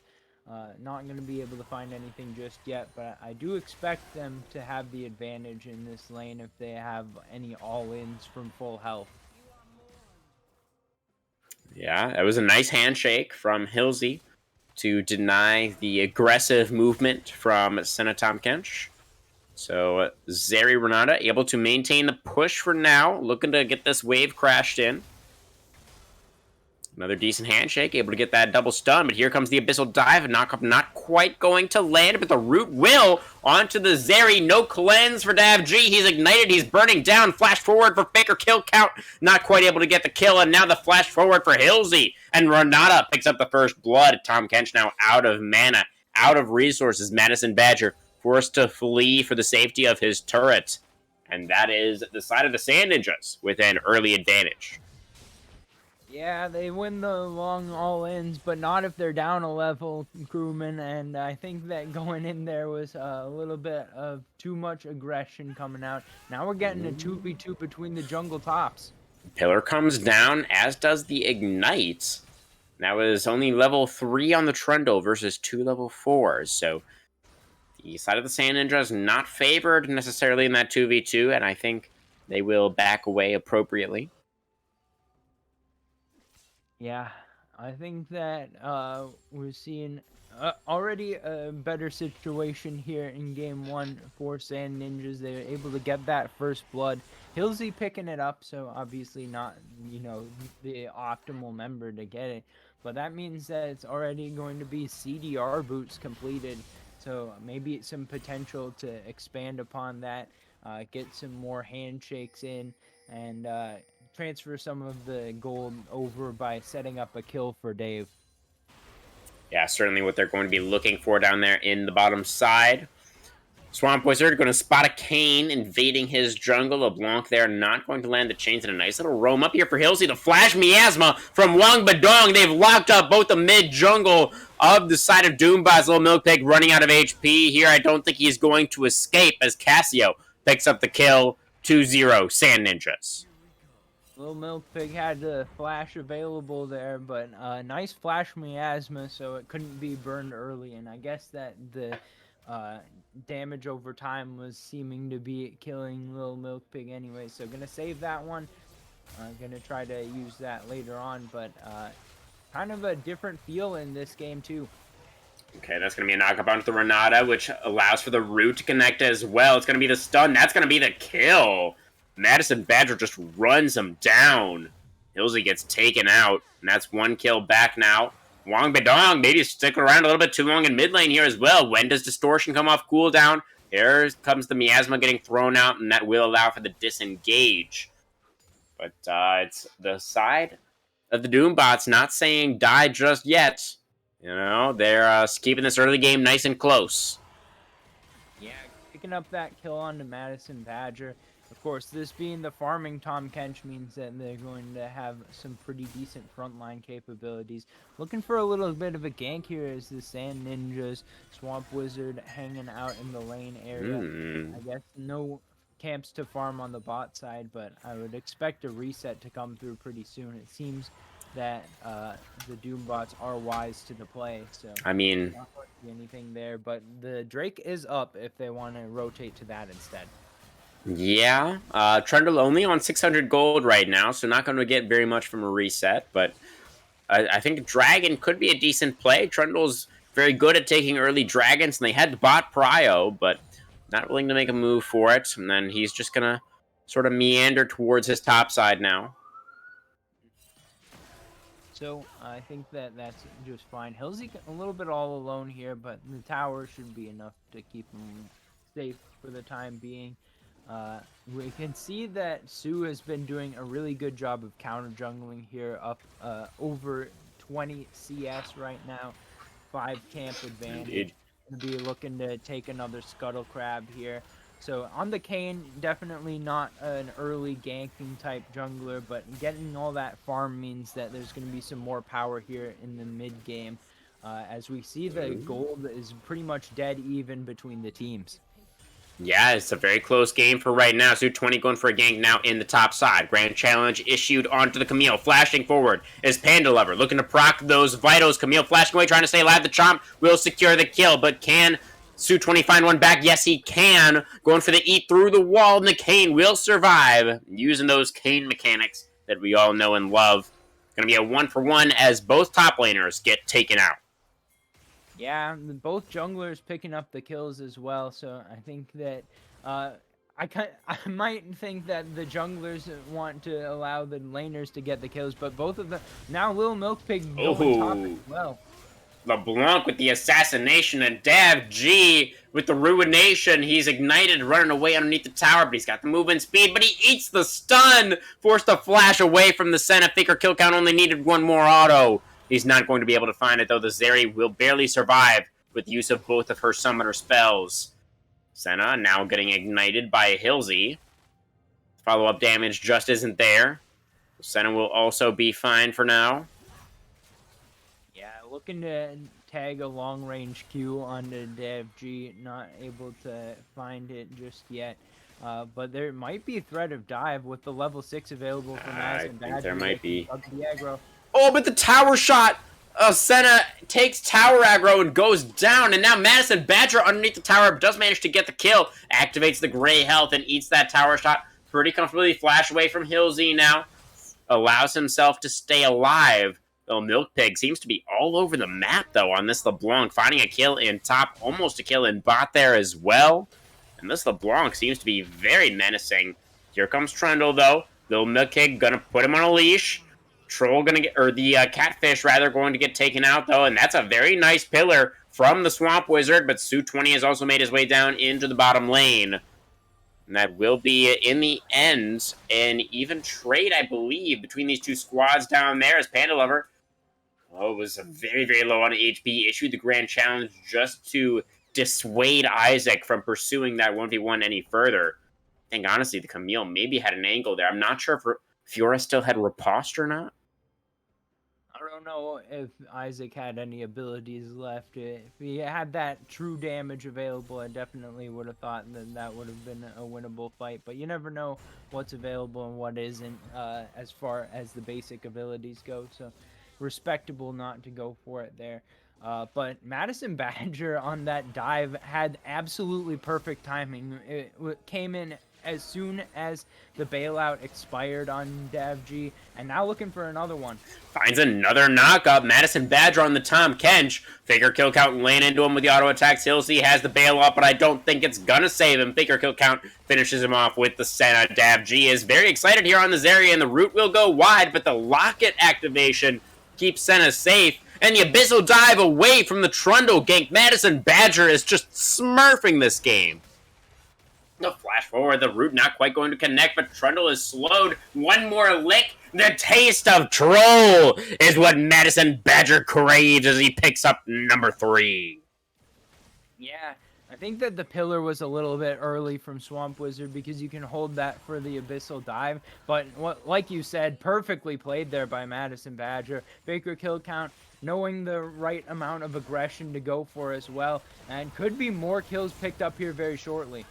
Yeah, that's a nice handshake. The collateral damage comes out there as well. Or the Renato Smith. I'm blanking on the name of it. Hostile takeover. Hostile takeover. Thank you. Collateral damage is Graves, not in this game, but whatever it was sure effective. It definitely was. That is exactly the point that I was trying to get to. That was nicely played from the support over here from the side of the Sand Ninjas. Able to turn that one around. Isaac missing the hook shot there. Camille a little bit trapped out in no man's land. Throws out the Hextech ultimatum. Don't think it's going to be enough. Yura going to run down that Hextech Scissor Lady. Camille drops. And that is going to be a kill in the bot side river as well. Sand Ninja's coming alive here as we move towards the mid game. Yeah, and that's a nice outplay there for Panda Lover. We're talking about how on the Yone last game there wasn't exactly a fair fight in the top lane. This time around we're seeing pretty good contests back and forth. That time it's Panda Lover finding the solo kill, and it's going to be Sand Ninjas picking up the first Drake. They've got about a 2k gold lead, but maybe less. Oh, wow, that is the assassination for Milkpig. Just distorts in there, lands a couple spells, drops the Ignite, and that's a dead snake. Swamp Wizard tosses out the pillar, trying to chase down this LeBlanc, but he's just not. There's no chance that's going to happen. He's just a troll with a pillar. Not going to find the kill. That was a nice play from the Milkpig, able to pick up the solo in mid lane. 2v2 continues down here in bottom side. Yeah, some pretty aggressive trades have been coming out pretty much all game from the Doombot's bot lane. Sometimes they've worked out well, and sometimes they haven't. But this has sure been an entertaining game number 2. It's been very back and forth, and I think that it's been a lot more quality from an entertainment perspective than game number 1. Kind of a slap down there from Doombots, but this time a close contest. Oh, the handshake denies the Abyssal dive. The hostile takeover comes out as well. Does connect onto the Senna, and that's going to be a couple more kills coming through for the Sand Ninjas bottom lane. But here comes Lil Milkpig. Can he trade him back? He finds it onto DavG. Bailout not going to save him. And again, Lil Milkpig in exactly the right place at the right time. Able to get a kill back, but Isaac forced to flash away from the Grand Challenge. Panda Lover on the chase. Gets the last auto attack. Procs that last vital. And Fiora is going to pick up number 2 as Su-20 dashes over the wall to stay alive. Will be able to do so. And it's the side of Sand Ninjas maintaining their advantage here. A little over 2k up right now. Yeah, I think that's right at where it was before. So some shutdowns going over has kind of kept the balance, kept Doombots from falling any further behind, as well as the fact that Sue has picked up this Rift Herald. So we'll see where that goes to. No more plates available. I think it was picked up before plates went down, so a little bit of a missed opportunity to not get any plates with it, but still has some pretty decent value. We'll see if any turrets can get knocked down by it. We're once again seeing the aggression from Madison Badger. Yeah, looking for it once again. Gonna eat a little bit of damage here on his way out. That's okay, though. Tom Kench going to be able to regenerate a little bit of that. Quick soul count for any of you that are looking to see how the Sen is doing. It's 57. So now we're seeing the play mid. Going to be the Rift Herald as well. We'll see if it gets the charge off here. I'm not sure that it will. Yeah, looking not too great for Shelly. Don't know if she's going to be getting very much value here whatsoever. She's going to get taken out in the middle of mid lane there. It's not the value that Su-20 and the rest of Doombots were looking for with that one. And interestingly, it is the Prowler's Claw Red Cane, which I do not think I have ever seen before. Yeah, I was kind of expecting to see a gore drinker here, but I think that the red cane still makes sense because you want to get that CC, but it seems like Sue is looking to carry pretty hard, go for some assassinations. Oh. Dive just wide there, does land the lick, but Zeri in a very defensible position, close to her tower. Swamp Wizard moving down here for another lane gank. Pops the frozen domain, gonna be tossing out a pillar here. Tom Kench has the dive, and the handshake is just barely not in time as the catfish is able to swim away upstream. Yeah, it looked like the handshake connected, but the recast didn't come through before the abyssal dive did. So I'm not sure 100% on the interaction, but that's what seemed to happen. It could have been last frame and allowed the abyssal dive to go through, but here comes the Trundle with the regank, forces the flash out from Faker kill count. Here comes the hostile takeover as well, not going to find any targets. And a Swamp Wizard spending a lot of time down here. Does get the flash off of Faker kill count, but not able to find anything else. Here comes the re-gank. Little Milk Pig going to preempt that one, though. Isn't quite able to find the chain, but does push the Trundle away. We're 15 seconds away from Dragon number 2 spawning, and it looks like that Dragon count may get tied up here, Tiger. Yeah, and for all the ganks that were going down bot lane, the actual health bars were being traded in a way that made it so that the health was higher for the Doombot bot lane. So they kind of played that out really well. Now we're looking to see if there's a contest around this Drake. There might be. Oh, the Smite is stolen by Trundle. Blast goes into the pit and secures the objective, and that will be the 2 Drake advantage now for the side of Sand Ninjas. They're able to clean up the enemy jungler as well as Kane not able to escape. And that is a massive swing. They are so heavily favored now, I feel, in this game. I wouldn't say that they're heavily favored. I would say that they're ahead and that they're in a really good spot that they could potentially snowball from. I mean, this farm from Longbadong is a top level right now, especially compared to the rest of the competitors in this. Actually, Sue has had a really good time farming as well. So a couple of big farmers here. But the actual gold lead is only 1.8 thousand. So I think that it's not... okay, we got another fight down here in the bottom lane. That would be the first brick claimed by the Sand Ninjas. How does the fight look? Madison Badger continuing to try to press forward, wanting to get another stun down onto the Zeri, but I don't know if he's going to be able to find it. He's running out of HP. Meanwhile, on the top side, Little Milkpig finds a kill onto the enemy Cassiopeia, but Madison Badger will get taken out. Numbers advantage for the side of Sand Ninjas in the bottom lane, and for the side of the Doombots on the top jungle. So kills traded across the map.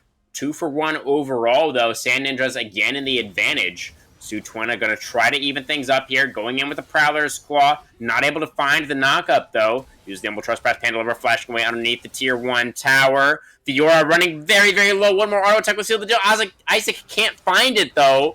Dashes away into the Tribe Rush. Fiora very safe now onto the tower. And the Doombots cannot find anything more.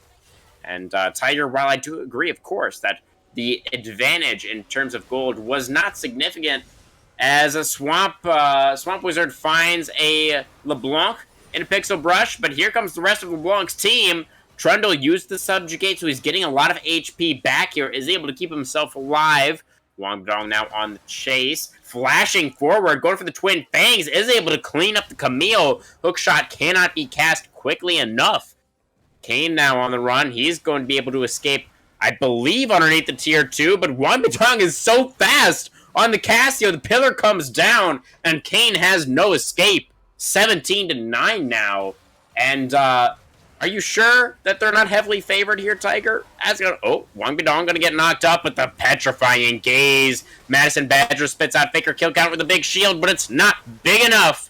The Abyssal Dive will not complete. Tom Kench also gets taken out. And did I say 17-9? I meant 19-9. Well, definitely a good use of the flash ghost there from Wong Badong, and they should be able to shred this Baron down really quickly.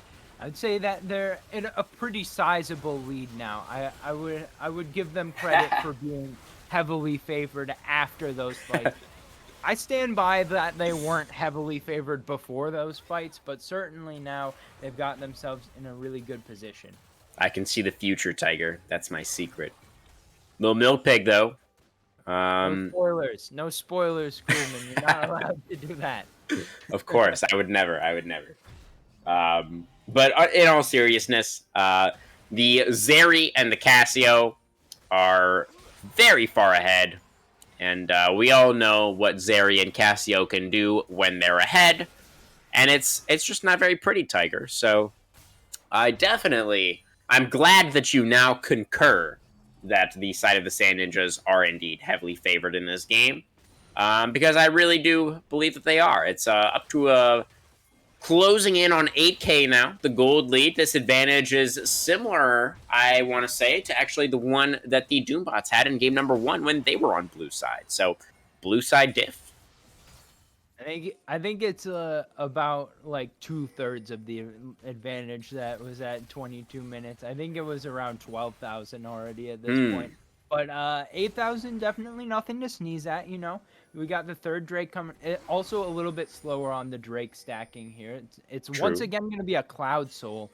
So we've got about 30 seconds until that next one. But the Well, fighting that's a Shrellis. Tom Kench maybe in some trouble. Yeah, that Abyssal dive. You're not diving much of anywhere except into the Death Chamber. Tom Kench going to get taken out here for certain. Zeri finishes him off with the ultimate. Now man advantage as Cloud Soul Point spawns onto the Rift. Little Milk Pig diving forward. Finds a little bit of damage onto the Renata. Dodges away from that hostile takeover, but forced to run away now. Forced to retreat as the LeBlanc, as that passive gets procced as well. And that is a very comfortable Cloud Soul Point for the Troll King. I think that Swamp Wizard must be listening to the cast and Sue is Dead Kane. Gonna go for the Humble Trespass, gonna try to stay alive. The Senna ultimate, the Dawning Shadow comes up, but it's not enough to save his jungler. And a figure kill count now, no defenses remaining. LeBlanc dashing forward, finds the burst damage, gets the electrocute, takes out the enemy support. No, the flash ward for Swamp Wizard, a little bit too much. And Lil Milk Pig gets another shutdown. This LeBlanc is the hope for the side of the Doombots. 16 names in the Death Note. Little Milk Pig kind of popping off right now. A little bit behind in the CSing, but definitely ahead in the kill score. So I definitely feel like that's a reassuring sign here if you're a fan of the Doombots. I think that I was going to say something before, and then I forgot what it was. So we'll see if that comes back around to me later. But certainly right now, getting those kills over, especially onto Little Milk Pig, feels really nice. Always when you have someone with that Magi's, you want to get the kills on over to them. And 0 assists means that all those kills have been going... Oh, I remember what I was going to say. Swamp Wizard must be listening to the cast because in that last fight, you held the pillar and then used it to interrupt the Abyssal dive. That was beautiful. A great use of the interactions there to set up another kill for the team. Yeah, definitely. Madison Badger had such a strong start to this game, too, coming off that game 1 victory. We've seen some really strong play here on the Tom Kench. But it's tough when you're this far behind, and Tom Kench, really not a champion that's very renowned for his carry potential. He's going to do his best, though, as he abyssally dives forward onto the Renata. Is he going to be able to find the stun? Renata activates the stopwatch, goes golden. Kane running out of HP here. Su 20 very low. Isaac underneath the tower. Takes a lot of damage as well. And now Doombot's on the retreat. Petrifying Gate's not going to stun anybody, but the slows are more than enough as the Zeri moves forward with all of that movement speed, all of that damage, and the Doombots just get absolutely annihilated in mid lane. Yeah, 30 seconds. I think that this might be the end of the game coming up right here. Certainly will be the base broken.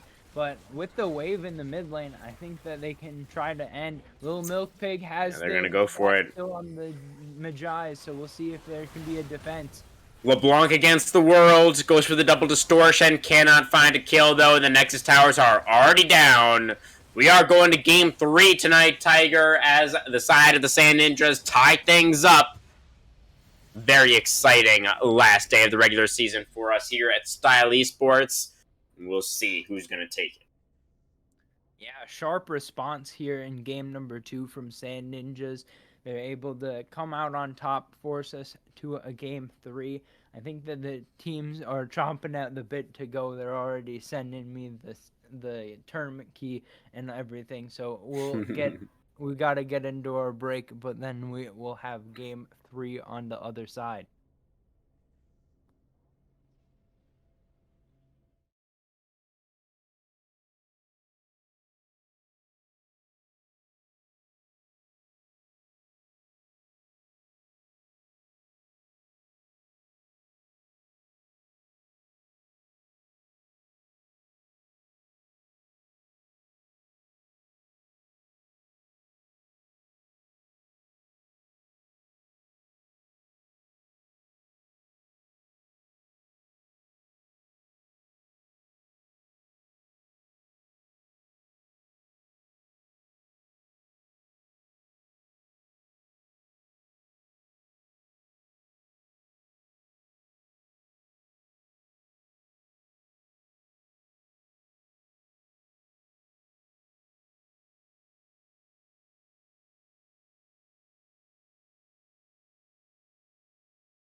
Welcome back, everybody. We will be getting underway with our Game 3 draft very shortly. As we mentioned just before the break, these teams are itching to get into this third and final game. Both sides raring to go after what was a very exciting Game 2. You know, it ended up being about 5 minutes shorter than our first game, actually, but it felt to me, Tiger, like it was a little bit more closely contested. Yeah, especially through the early stages of the game. Sand Ninjas kind of took it away going through the mid game, but I definitely liked to see it close through that stage. I think that going into game 3, Doombot's definitely going to have to see what they can get that's similar to that game number 1 feel, because they were wanting to be aggressive all the time, especially in the bot lane, but they were getting punished for it a lot more. Yeah, definitely. We saw some really strong performances out of Madison Badger and Little Milk Pig, but as you say, Tiger, the bot lane was punished a little bit in that second game. You know, Swamp Wizard had a really solid game on the Trundle. He had a very strong bot side focus, and it really paid off for the side of the Sand Ninjas. So we'll see if they want to go for a similar kind of game plan here. It looks like they're going to repeat their bans from game 2, as we see the Wukong and the Ezreal already removed. There goes the Karma as well. Who's going to be Maybe first first picked pick here? Trundle. You think the I would. first pick Trundle? It looks Oh. like they're considering taking the Zeri away instead, but I think that the Trundle jungle is kind of the style that Doombots want to play. So I think, ooh, spicy insta-lock Samir and Nautilus. So that is a very Wow. aggressive bot lane to punish the scaler in this area. I love to see the confidence from Sand Ninjas here to go straight towards that. Yeah, but that does, of course, mean that the Trundle is going to be left open for now. Will the Doombots pick it away? Is it a Suit 20 champion? It doesn't really feel like it is, but maybe they'll decide that picking it away is valuable enough to where it warrants a pick here in this first phase. Yeah, I think Trundle's pretty similar to Wukong, which Su played in the first game, so I wouldn't be too surprised. It looks like it's the Yumi is the pick instead of Braum, so keep that in mind. And uh, as you're suggesting, Su 20 wanting to stick with that Kane, so Doombot's gonna have to play around that. Yeah, definitely. They're going to be taking the cane here once again for Sue 20. Didn't really feel like it had the impact that he was looking for in that game number 2. But is, of course, as we already highlighted, something that he's pretty comfortable on. So just wanting to go back to it here in game number 3, this deciding game 3. But that is going to be the Diana for Swamp Wizard. I was doing a little bit of research before the game tonight, and I think it was actually Sue 20 from the side of the Doombots who was performing really well on the Diana. Let me see if I can find some Swamp Wizard Diana stats for us. Swamp Wizard has 10 games on the Diana, but only a 50% win rate, so he's only won half of those. And we'll see how he performs on it here against the Kane. Doombots need to ban Yasuo. This is such an obvious Yasuo comp. If they don't ban Yasuo, I think they're trolling. Unless they know for sure that Sand Ninjas isn't going to pick it, but it just feels so natural. The Panda Lover locked in the Yone before, so certainly a lot of parallels. You could even lock in Yone and Yasuo and have a big wombo combo. But yeah, we are seeing that ban locked in here. So good spotting there by Doombots to avoid giving away the obvious pick. Yeah, definitely warranted there with Nautilus Diana. You already are staring down the barrel of a very dive heavy composition. Yasuo would facilitate that just so absurdly well. Definitely warrants a ban, even if it's not something that's necessarily in Wang Bedong's wheelhouse. We are going to see the Yone locked away once again here. Most likely is a flex pick between top and mid here for the Sand Ninjas. So Doombots not really able to get a counter pick necessarily in either one of those lanes. Let's see what they decide to go for here to round out their game 3 draft. Going to be the Silas. And what else would we like to see here? We already have quite a lot of frontline for the Zeri. Maybe They some. actually have no front line because they have Yumi instead of Oh, Braum. that's right. I forgot that we have the Yumi instead of the Braum. Good looks there, Tiger. Well, So they they should pick certainly. front line. Pick Sedge or something. Yeah, likely the top lane pick here is what we need, although Silas could go top lane. The Poppy. Interesting. So Poppy top then? Haven't seen that as much these days.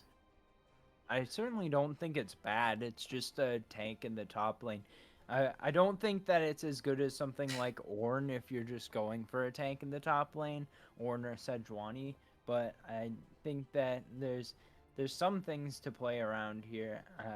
I mean, you've got a lot of dashes that you're Yeah. interrupting, but it's gonna get countered by the Darius. So I think Mm. that that's a really late really good late adaptation by Sand Ninja, throwing the Yone towards mid.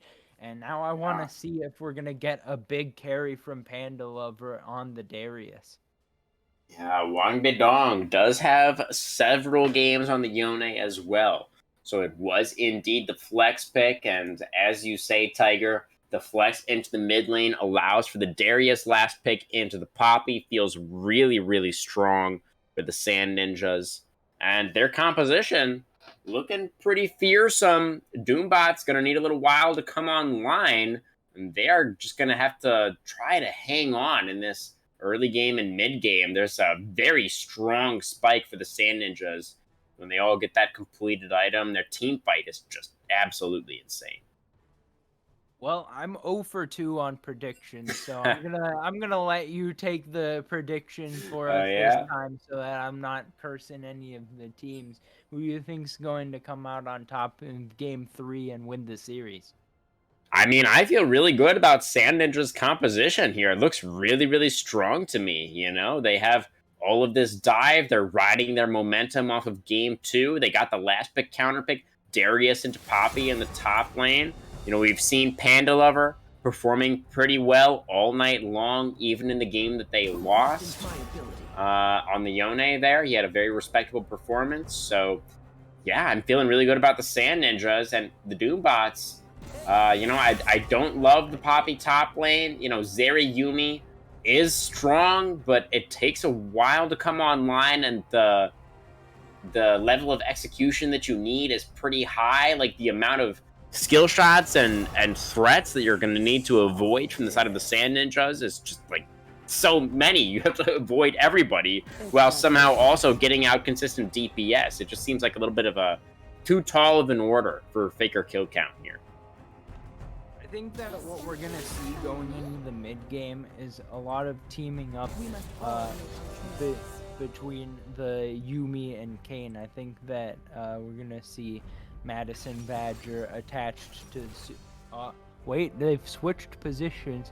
Let's see if this is just they lined up in a different order, or if Faker kill count is moving into the jungle, and Su20 is going to be in that 80 Huh. carry position. That's kind of a spicy thing to do in the middle of a series. Just switch the positions of two of your players. Yeah, wow. You know what, Tiger? I'm looking at the stats right now, and you're not going to believe this, or maybe you will. I'm not sure. But Faker Kill Count's most played champion, actually, in the entire game is Kane.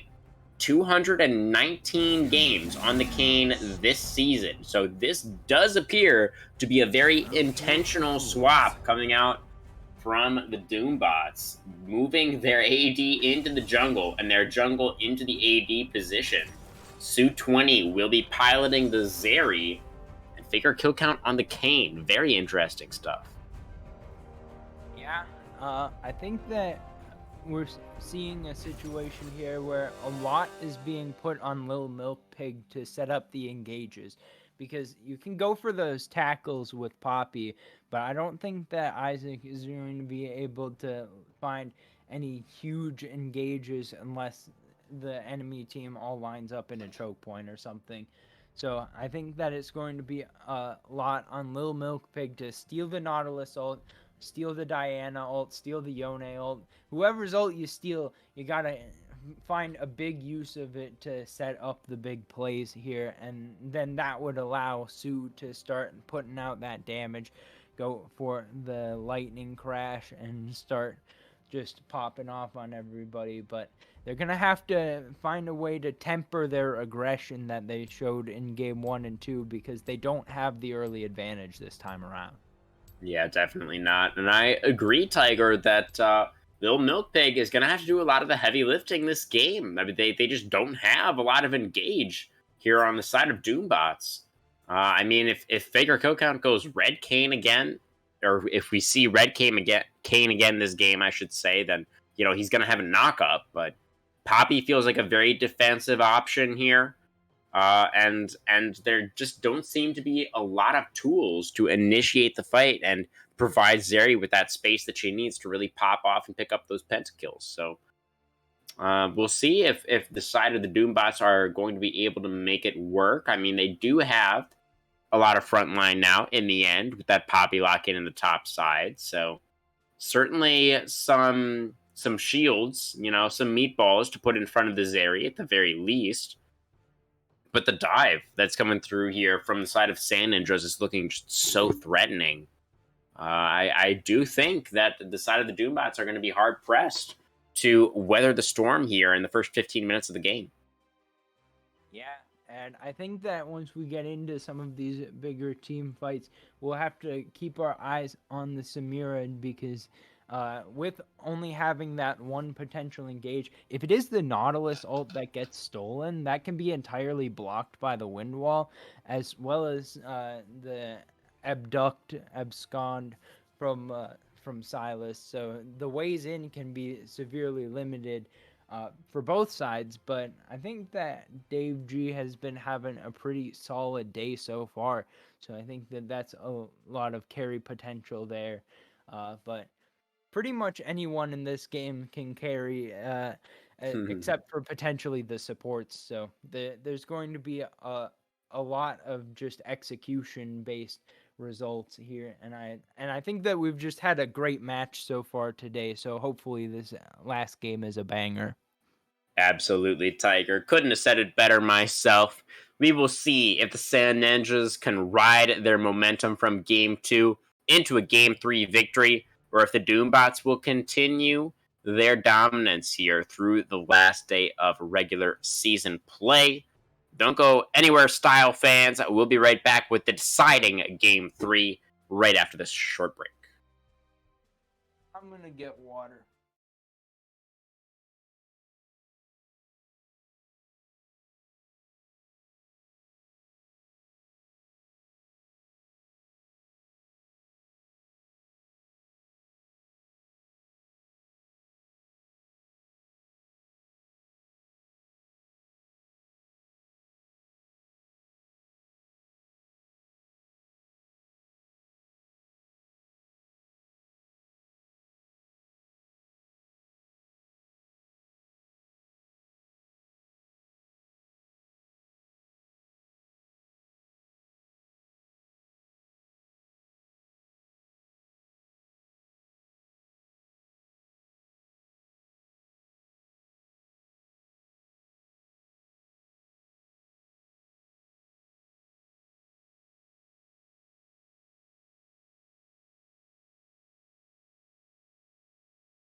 All right, everyone, welcome back to the Rift for our third and final game of the night and of Style Esports Season 12 regular season. These two teams jockeying for position as we move towards the playoffs. We, of course, are seeing the Doombots back on the blue side and the side of the Sand Ninjas returning to red. See which Yeah, one of these teams will come out on top. that little invade, I think, forced Little Milk Pig to start E, which I think he would normally start Q on Silas. So a very small thing there, but I think that's a small victory, and we'll see if that helps Wang Wudong with some trading potentially in the early stages of this mid lane. I think that both junglers are big scalers here. You're going to not see much in the way of ganking through the early game. Kane wants to get a few ganks in just so you can get some of those points towards getting that form change. But the real ganks are going to start to come after level 6, so I'm expecting to see full clears. And really interesting also, of course, right, Tiger, to see how Faker Kill Count is going to perform here in the jungle. We mentioned earlier on that Kane is actually his most played champion, so should be exceptionally comfortable on this pick. And interestingly, it did go for the Dark Harvest, so maybe a little bit of a blue Kane player here that we're looking at. Could be a blue game. I think that there's enough damage on the rest of the team to try to take down Darius, and Blue Kane's going to be really good at taking out Yone, Samira, and Diana, so could be looking to see some assassinations here. Although I don't know how you're going to pick up those blue orbs unless you just camp bot, so could be difficult to actually get to that Blue Kane if that's what you want. Yeah, and even I don't actually know, because Samira, if she's in melee range of you, then she is technically both a ranged and a melee champion. So, I don't actually know how that works, like what kind of orbs you would get. Does it actually depend on how close you are to the Samira? That seems like it would be a little bit wonky. I don't know. I would assume that it gives range because her auto attacks are ranged, but not Yeah. 100% sure on that. Are her auto attacks not melee if she's in melee range? I mean, I could be wrong about that. Uh, I think they are considered melee in melee range, but I hope that they consider her a range champ all the time. But we're getting Oh, that's ganked a mid. flash in, yes. That's the flash and the ignite used by the side of Doombots, traded for the flash from Wang Badong. So two Well, summoner spells to one. They do get some if pressure they though, get and they those force Yone back to base. Sorry, Tiger, go ahead. oh well, I'm not gonna get to go ahead because all right, the gank not coming through. It's Zeri, she's fine. Yeah, can just hop over the wall. But I was gonna say if Faker kill count is blue, then we'll know that Samira is ranged. Yeah, very true, very true. Although, you do get your blue form, or you get, rather, I should say, you get whichever form you don't activate first 3 minutes after you have the first one available for all of our non-Kane players out there. So even if he does activate the red form, if he gets the red orbs, he can choose to go blue Kane still. He just will have to wait 3 additional minutes, is how that actually goes. So we'll see, how that all works out for Faker Kill Count. He did start, he has a very early mana crystal here. So definitely going to be going for the Manamune at some point. Doesn't necessarily tell us all that much, though. It felt like last game we had a counter pick that wasn't much of a counter, but we're clearly seeing the counter pick this game being the Darius is getting a ton of Yeah. work done, already up 23 CS in that top lane. Panda Lover having a fantastic time so far. But Faker kill count doing just as good of a job getting those CS advantages in the jungle, so still got pretty close gold difference right now. Only Yeah, that's a lot of damage onto the Silas as Wang Bidong finds a very nice trade for himself with the Soul Unbound. It's just classic Yone things. Oh, that's going to be a Dredge Line connecting. A lot of damage potentially coming through here onto the Zeri. Samira dashing forward. Ignite comes down, but the Zeri was full HP before, so... and if anybody forgot, she does still have a Yumi, so... She's actually completely fine. Nothing to worry about. Yeah, Hilsey got pretty low there as well, and burned the Ignite, so...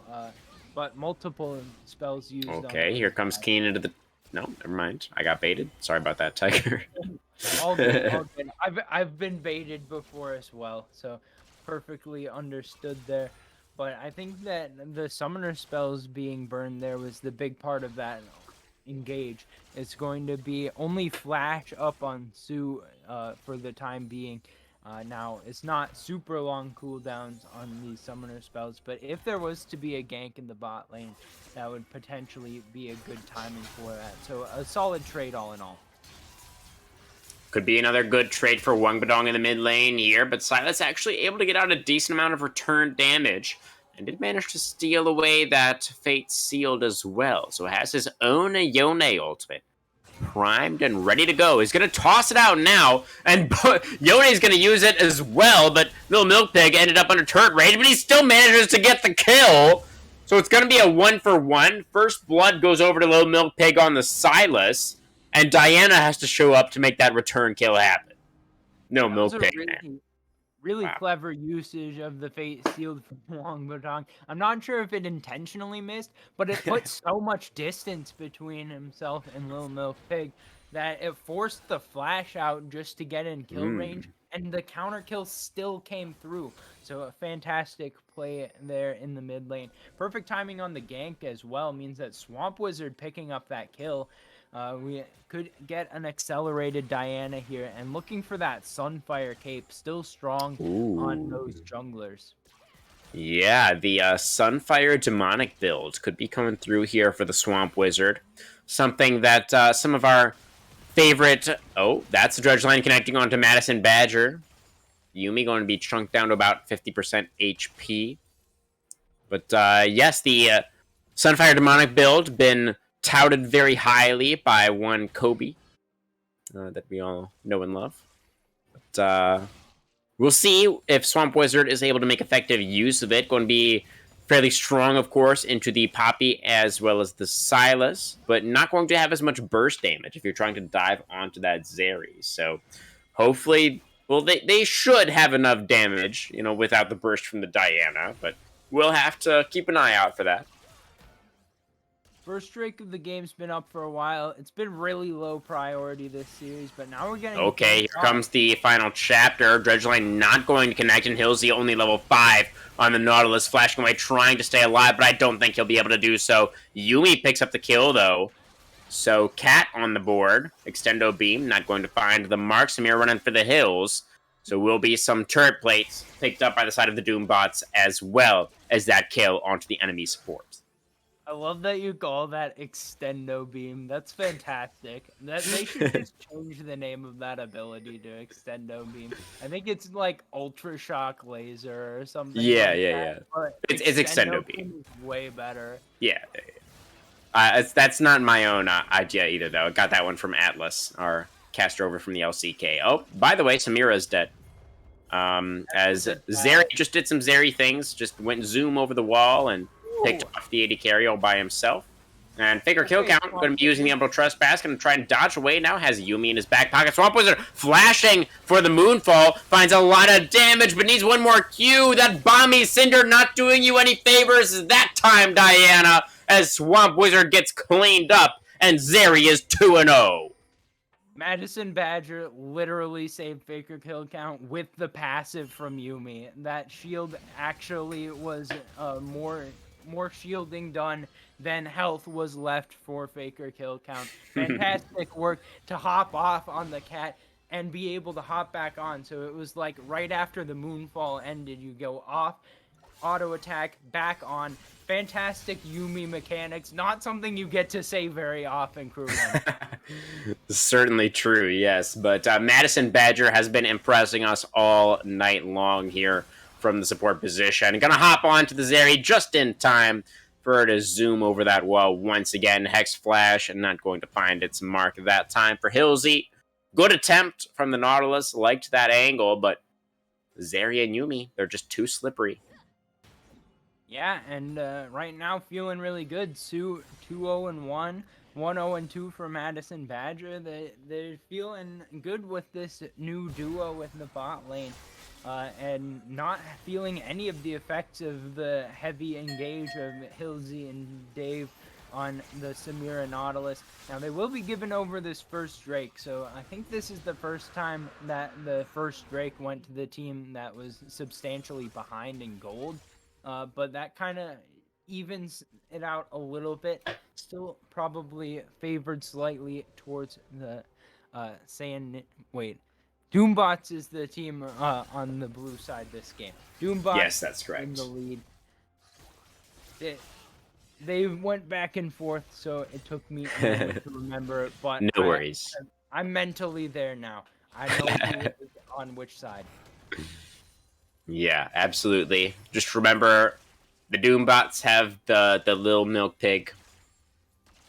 He's the little milk Right. pig Doombot.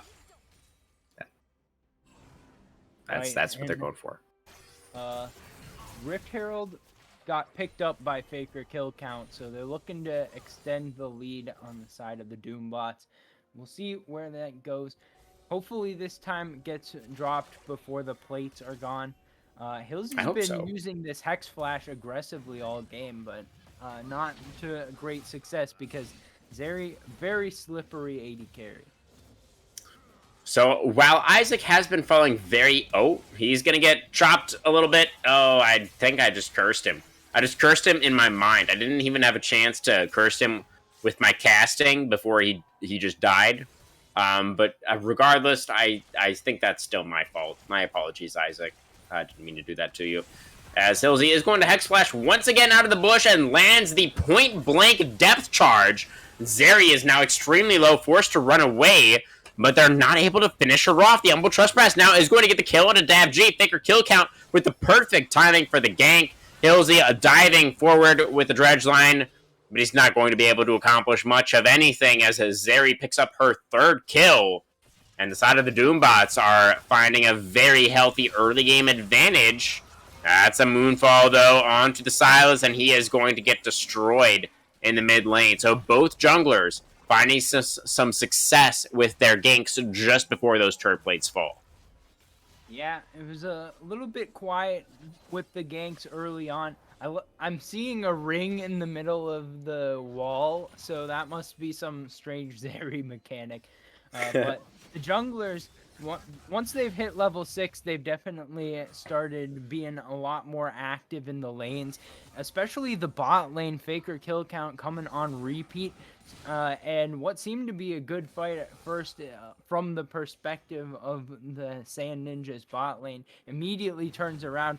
Yuumi apparently too tanky to be shredded even off of a champion, so now we're getting the return. Oh man, there comes a Zeri just coming over across the pond there.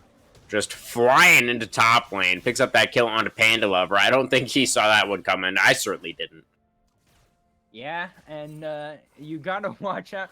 It's like the walls are dangerous this game if you are Sand Ninjas, because there could be a Kayn coming over them. There could be a Zeri coming over them. There could be a Silas coming over them. Everyone can come over the walls. You've just got to have eyes on every side of every walls wall. Have eyes. Too much. Yeah, absolutely. It's very, very frightening if you are a Sand Ninja. But we'll see if they're able to turn things around. You know, they still have their team fight wombo combo. There's always a chance when you have a composition like this to just find the perfect engage and win the team fight in you know, just an instant. Swamp Wizard not going to find the Moonfall that time. Zeri too quick on the trigger as she glides over the wall to safety. Yeah, and Sue's just been finding every wall this game. That's the stolen Yone ultimate for the CC, but the dash away from the depth charge. Yone using his own ultimate to try and get towards that tower, forced to expend the flash as well. Also using his, but the root comes down from the final chapter, and that's going to be another kill going into the pockets of Zeri as Nautilus will get cleaned up as well. And the side of the Doombots seem to be in full control here in Game 3. Yeah, and this is just the power of the Yuumi. Once you get ahead, having that Yuumi makes your entire team unkillable. And I think that having a Fed Zeri is helpful too, but that's just a side effect, you know. But in all seriousness, 5-0-2 for Sue, absolutely fed, and I think that with the about 4,000 gold lead right now, we're finally starting to see Doombots establishing themselves in the lead of this game. But on the other side, Panda Lover did pick up a tower, so They've still got the Fed Darius, and if we Yeah. get a big fight with the Darius involved in it, I think that we'll really see the state of the game. But Tiger, I gotta say, we've seen Panda Lover with pressure in that top lane all game. He does have about a 40 CS lead, but I just don't feel like that's enough. I mean, Lil Milk Pig getting chunked down pretty severely here in mid lane, but Yone overextending a little bit, looking for that kill, and Wang Badong is going to get cleaned up on the back end of that. And that is 10-3 now in kills. Doombot's very much on top. And I really gotta say, Isaac has been doing a great job playing weak side here on the Poppy. Figure kill combo, great humble trespass to dodge away from the Noxian Guillotine. Is it going to be enough, though? He gets pulled back. He still gets his head cut off. That will be the shutdown going over to Panda Lover on the Darius. Su-20 gliding over the wall now, trying to escape full retreat mode for the Doombots. They need to get out of here. They're down a man. Madison Badger going to be able to jump onto his mid laner, keep himself safe, and will just be the one kill picked up by the side of the Sand Ninjas.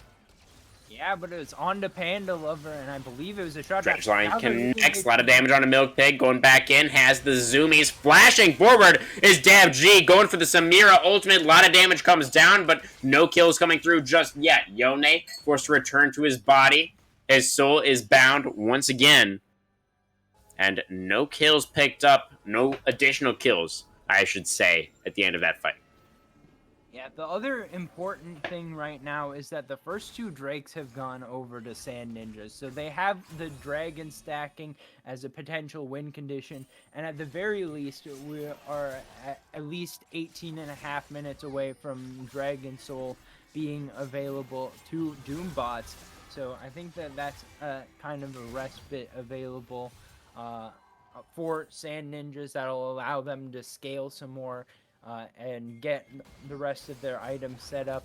But I am starting to wonder. Oh my gosh, steal from Faker kill count. I don't think that they'll be able to pick up the eye, but we'll see if a fight breaks out. Well, he's going in with the Umbral Pass. It was picked up by Little Milk Pig, able to secure the Eye of the Herald. They're going to lose their mid laner, though, but a lot of damage comes through here. Kane able to survive. Can he carry the fight? The Darius is still alive, but he's getting kited out. The Yuumi able to lock him down with the final chapter, and it will be a 4-for-3, a very close fight there in the topside river, as the objective and the team fight are barely secured by the Doombots. Yeah, but meanwhile, cross map, Wang Badong is taking towers, taking jungle camps. I think that's about an even trade, and I believe there was at least one shutdown. Fortunately, Su did not die, if you are a Doombots fan, because that's the big 700 gold shutdown. But Panda Lover is now absolutely fed. There can be no doubt. And I think that this game just got a lot more interesting. Yeah, definitely the case. We're going to see the Mountain Soul point onto the Rift here in just a couple of minutes. But Rift Herald number 2 in tow here for Lil Milk Pig. So would like to see him use that Herald around the time when Dragon spawns, maybe for some additional pressure. Try to secure that and stop the soul stacking. Because if you're able to prevent your opponents from claiming the Dragon's soul, in the next 10 minutes, I really feel like the composition for the Doombots should be able to outscale pretty comfortably. I mean, you still have to worry about the crazy engage from the Diana or the Yone, but if Zeri and Silas and Kane all get to like 3-4 items with a Yuumi on any of them, I think you're feeling really good as a Doombot. Yeah, I think that the scaling on both sides is pretty effective, though, and it's a lot of execution based in the team fights. I think that we've seen some big Samira ult at the beginning of fights, but at the same time, it's hard to get in without being at risk of getting absolutely blown up. And right now, the mystery that needs to be solved by the Sand Ninjas is how do you get on top of Su, and how do you get the kill onto that Zeri without giving up the entire team? Because right now, with the Yuumi on top, with the Phantom Dancer and the Immortal Shield Bow complete, it's just so hard to find that kill, and if you can't kill off Zeri, you can't win the fight.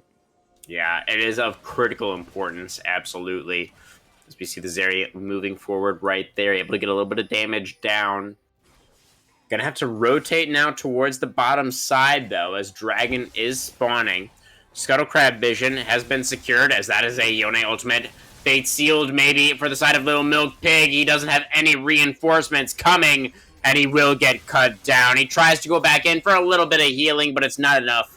Panda Lover gets another kill. Kane with a knockup out of the bush, but he's outnumbered. I don't know if they have what it takes. He goes back in, he gets a kill onto the Nautilus, but Zeri's in some trouble. Flashing away the Moonfall, comes down, but it's not enough. The Zeri's still alive. Diana gets cleaned up. The Yuumi heals are too much. And it's going to be a 2-for-2 at the start of this fight. Both junglers are down. Mountain Dragon on the Rift. Yeah, and that almost was it. They almost found the way, but now Sue is back to full health at the beginning of this fight. This is bad news. Zeri is so strong in this fight right now. Yone does find a knockup, but he's very far forward. Too far forward, in fact. There's no help from the rest of his team, and he's going to get shot down. Su20 picks up another kill. You cannot be underestimating the Zeri when she already has 8 kills. Wangbadong goes too far forward, gives up the dragon. The soul stacking will be stopped, and Zeri will not be shut down. Yeah, great target selection there on the Keeper's verdict from Isaac. Kicking Panda Lover out of that 3v3 fight, making it a 3v2 with basically no damage that has any sort of threat on any of the remaining members. Meant that it was an easy pick, get 1 kill, finish off the Drake. And on the re-engage, that looked a lot cleaner there from Doombots. They're still in charge of this game. And now that the Drake has been picked up, they've stopped the stack. That means that they're going to have a lot more of ways to dictate which objectives that they want to fight over and when they want to fight. Yep, definitely the case. We'll see what they decide to prioritize next. We are having Baron alive on the Rift now. Don't expect either one of these teams to be necessarily going for that in the immediate future, but certainly something that is needing to be considered before you go for any big fights or any big plays. Fate Sealed going to come out now from Wangbadong in the top lane. Little Milkpig fighting back. Does have his own ultimate. Very, very deep here. Going to get locked up by the Nautilus. And is going to get shut down by the Yone. That's a lot of gold into Wangbadong's pocket. He will be traded back. It's a 2-for-1. Is technically in favor of the Doombots for now. Dav G running out of HP as well. And he'll be shut down. Panda Lover is still alive, though. Has Flash. Very strong on the Darius. Gonna apprehend the Poppy. Has to be careful, though. Gets stunned. Gets charged into the wall. Darius CC'd. Flashing away, trying to stay alive. Kane over the wall, though. And will be able to finish him off. Shutdown goes over to Faker kill count. And now Diana, the last member standing. And not for long, as the side of the Doombots complete the ace and turn their eyes towards Baron. Yeah, they were able to find the kill on Nasu. They got the big shutdown, but then Sand Ninjas didn't have enough left in the tank. And I respect them trying to go back in and continue the fight because they had Panda up and Sue was down. But 1v4 was still a little bit too much. A great CC chain coming out from Doombots, and now they should be able to take the Baron, and they'll still go gold positive on the play. Yeah, looking really good for the Doombots at this point. There's nothing that Hillsy can do. He's just a lowly support Nautilus. Nothing he can do about that Baron being taken out. The gold lead is up to about 7,000 now. And the Doombots, even with that shutdown onto the Zeri, Yone has his 2-item spike. He's still needing his Infinity Edge, though. So still waiting for that really powerful spike for the Wind Brother. And it really feels like the side of the Doombots are in control. They've got about 90 seconds left on this 4th dragon, 2nd mountain dragon of the game. And I expect them to be able to pick that one up as well. Yeah, they should be able to at least go for that. And they're looking for Swamp Wizard here.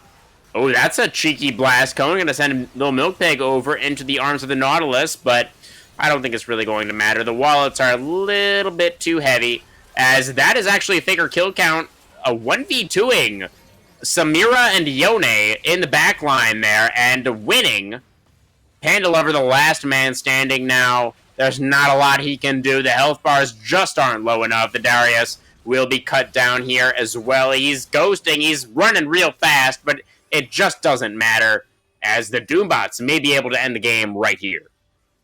Yeah, death timer's pretty short. Dave's gonna be up in 20 seconds, but I don't think Hilsey can defend alone. So I think that this may be the end of the game after all. And there's gonna be the Nexus towers being taken. Just a really good early game performance here from Doombots of Doom. They're going to find maybe a few more kills on the way out. Switching up the ADC and jungle going to work out, though. They finish off another ace. They finish off the Nexus.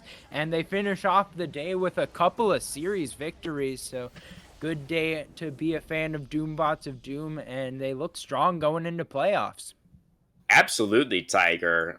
They are looking very good heading here into the postseason, and I love that call out as well about the role swap. That's got to be something that teams have to consider. You know, as we move into that postseason, the fact that these two players can both play in either position really makes drafting against them, I feel, a lot more difficult. Yeah, absolutely. I'm not sure exactly what the rule is if they have to lock in their positions before the draft starts.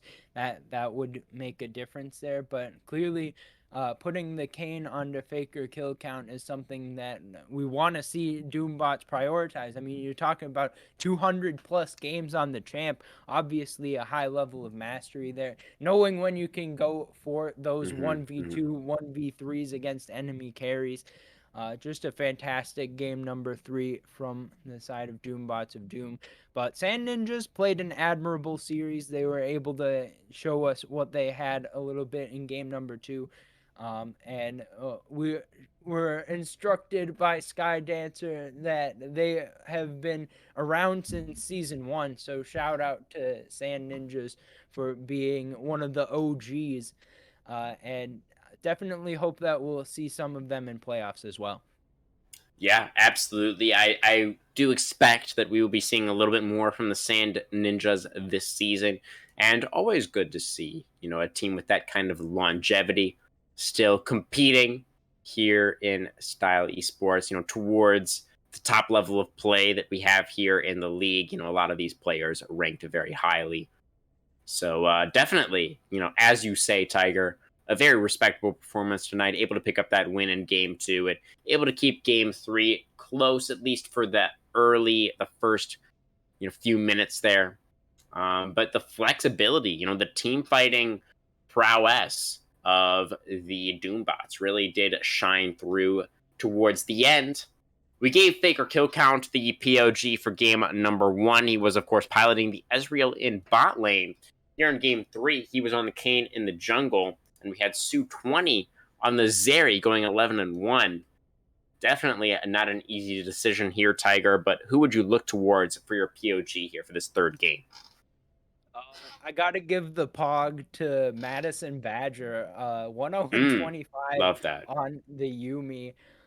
And definitely making plays, not just sitting and being a heal bot, but getting off, getting those shields, finding some big final chapters. I think that Yumi definitely a strong, not the hardest pick to play, but a strong pick. And especially having that much kill participation tells me that Madison Badger was playing a fantastic game. No doubt about it. I gotta agree with you here once again. You know, Zeri had the boom boom damage, but it was the Yumi that was really setting up a lot of those plays. And actually, interestingly enough, the Yumi outdamaged the Poppy Top this game. That no flame to Isaac either. I think Madison Badger just had an absolute banger of a performance here on the Cat. And honestly, great performances all night. You know, I mentioned it a little bit earlier, but you know, Madison Badger in game 1, when he was on the Karma, just complimented Su20's Ezreal extraordinarily well. Had a lot of damage in that game also. And then on the Tom Kench in game 2, despite the loss, He was so strong in the laning phase, so threatening, found so many angles with that abyssal dive. And I think a well-deserved POG for that Doombot support. But that is pretty much all we have planned for tonight, and all we have planned as far as streams go for the Style Esports Season 12 regular season. Tiger, do you have any closing thoughts on tonight's series, or on the stream in general, or on the season as we move towards the playoffs?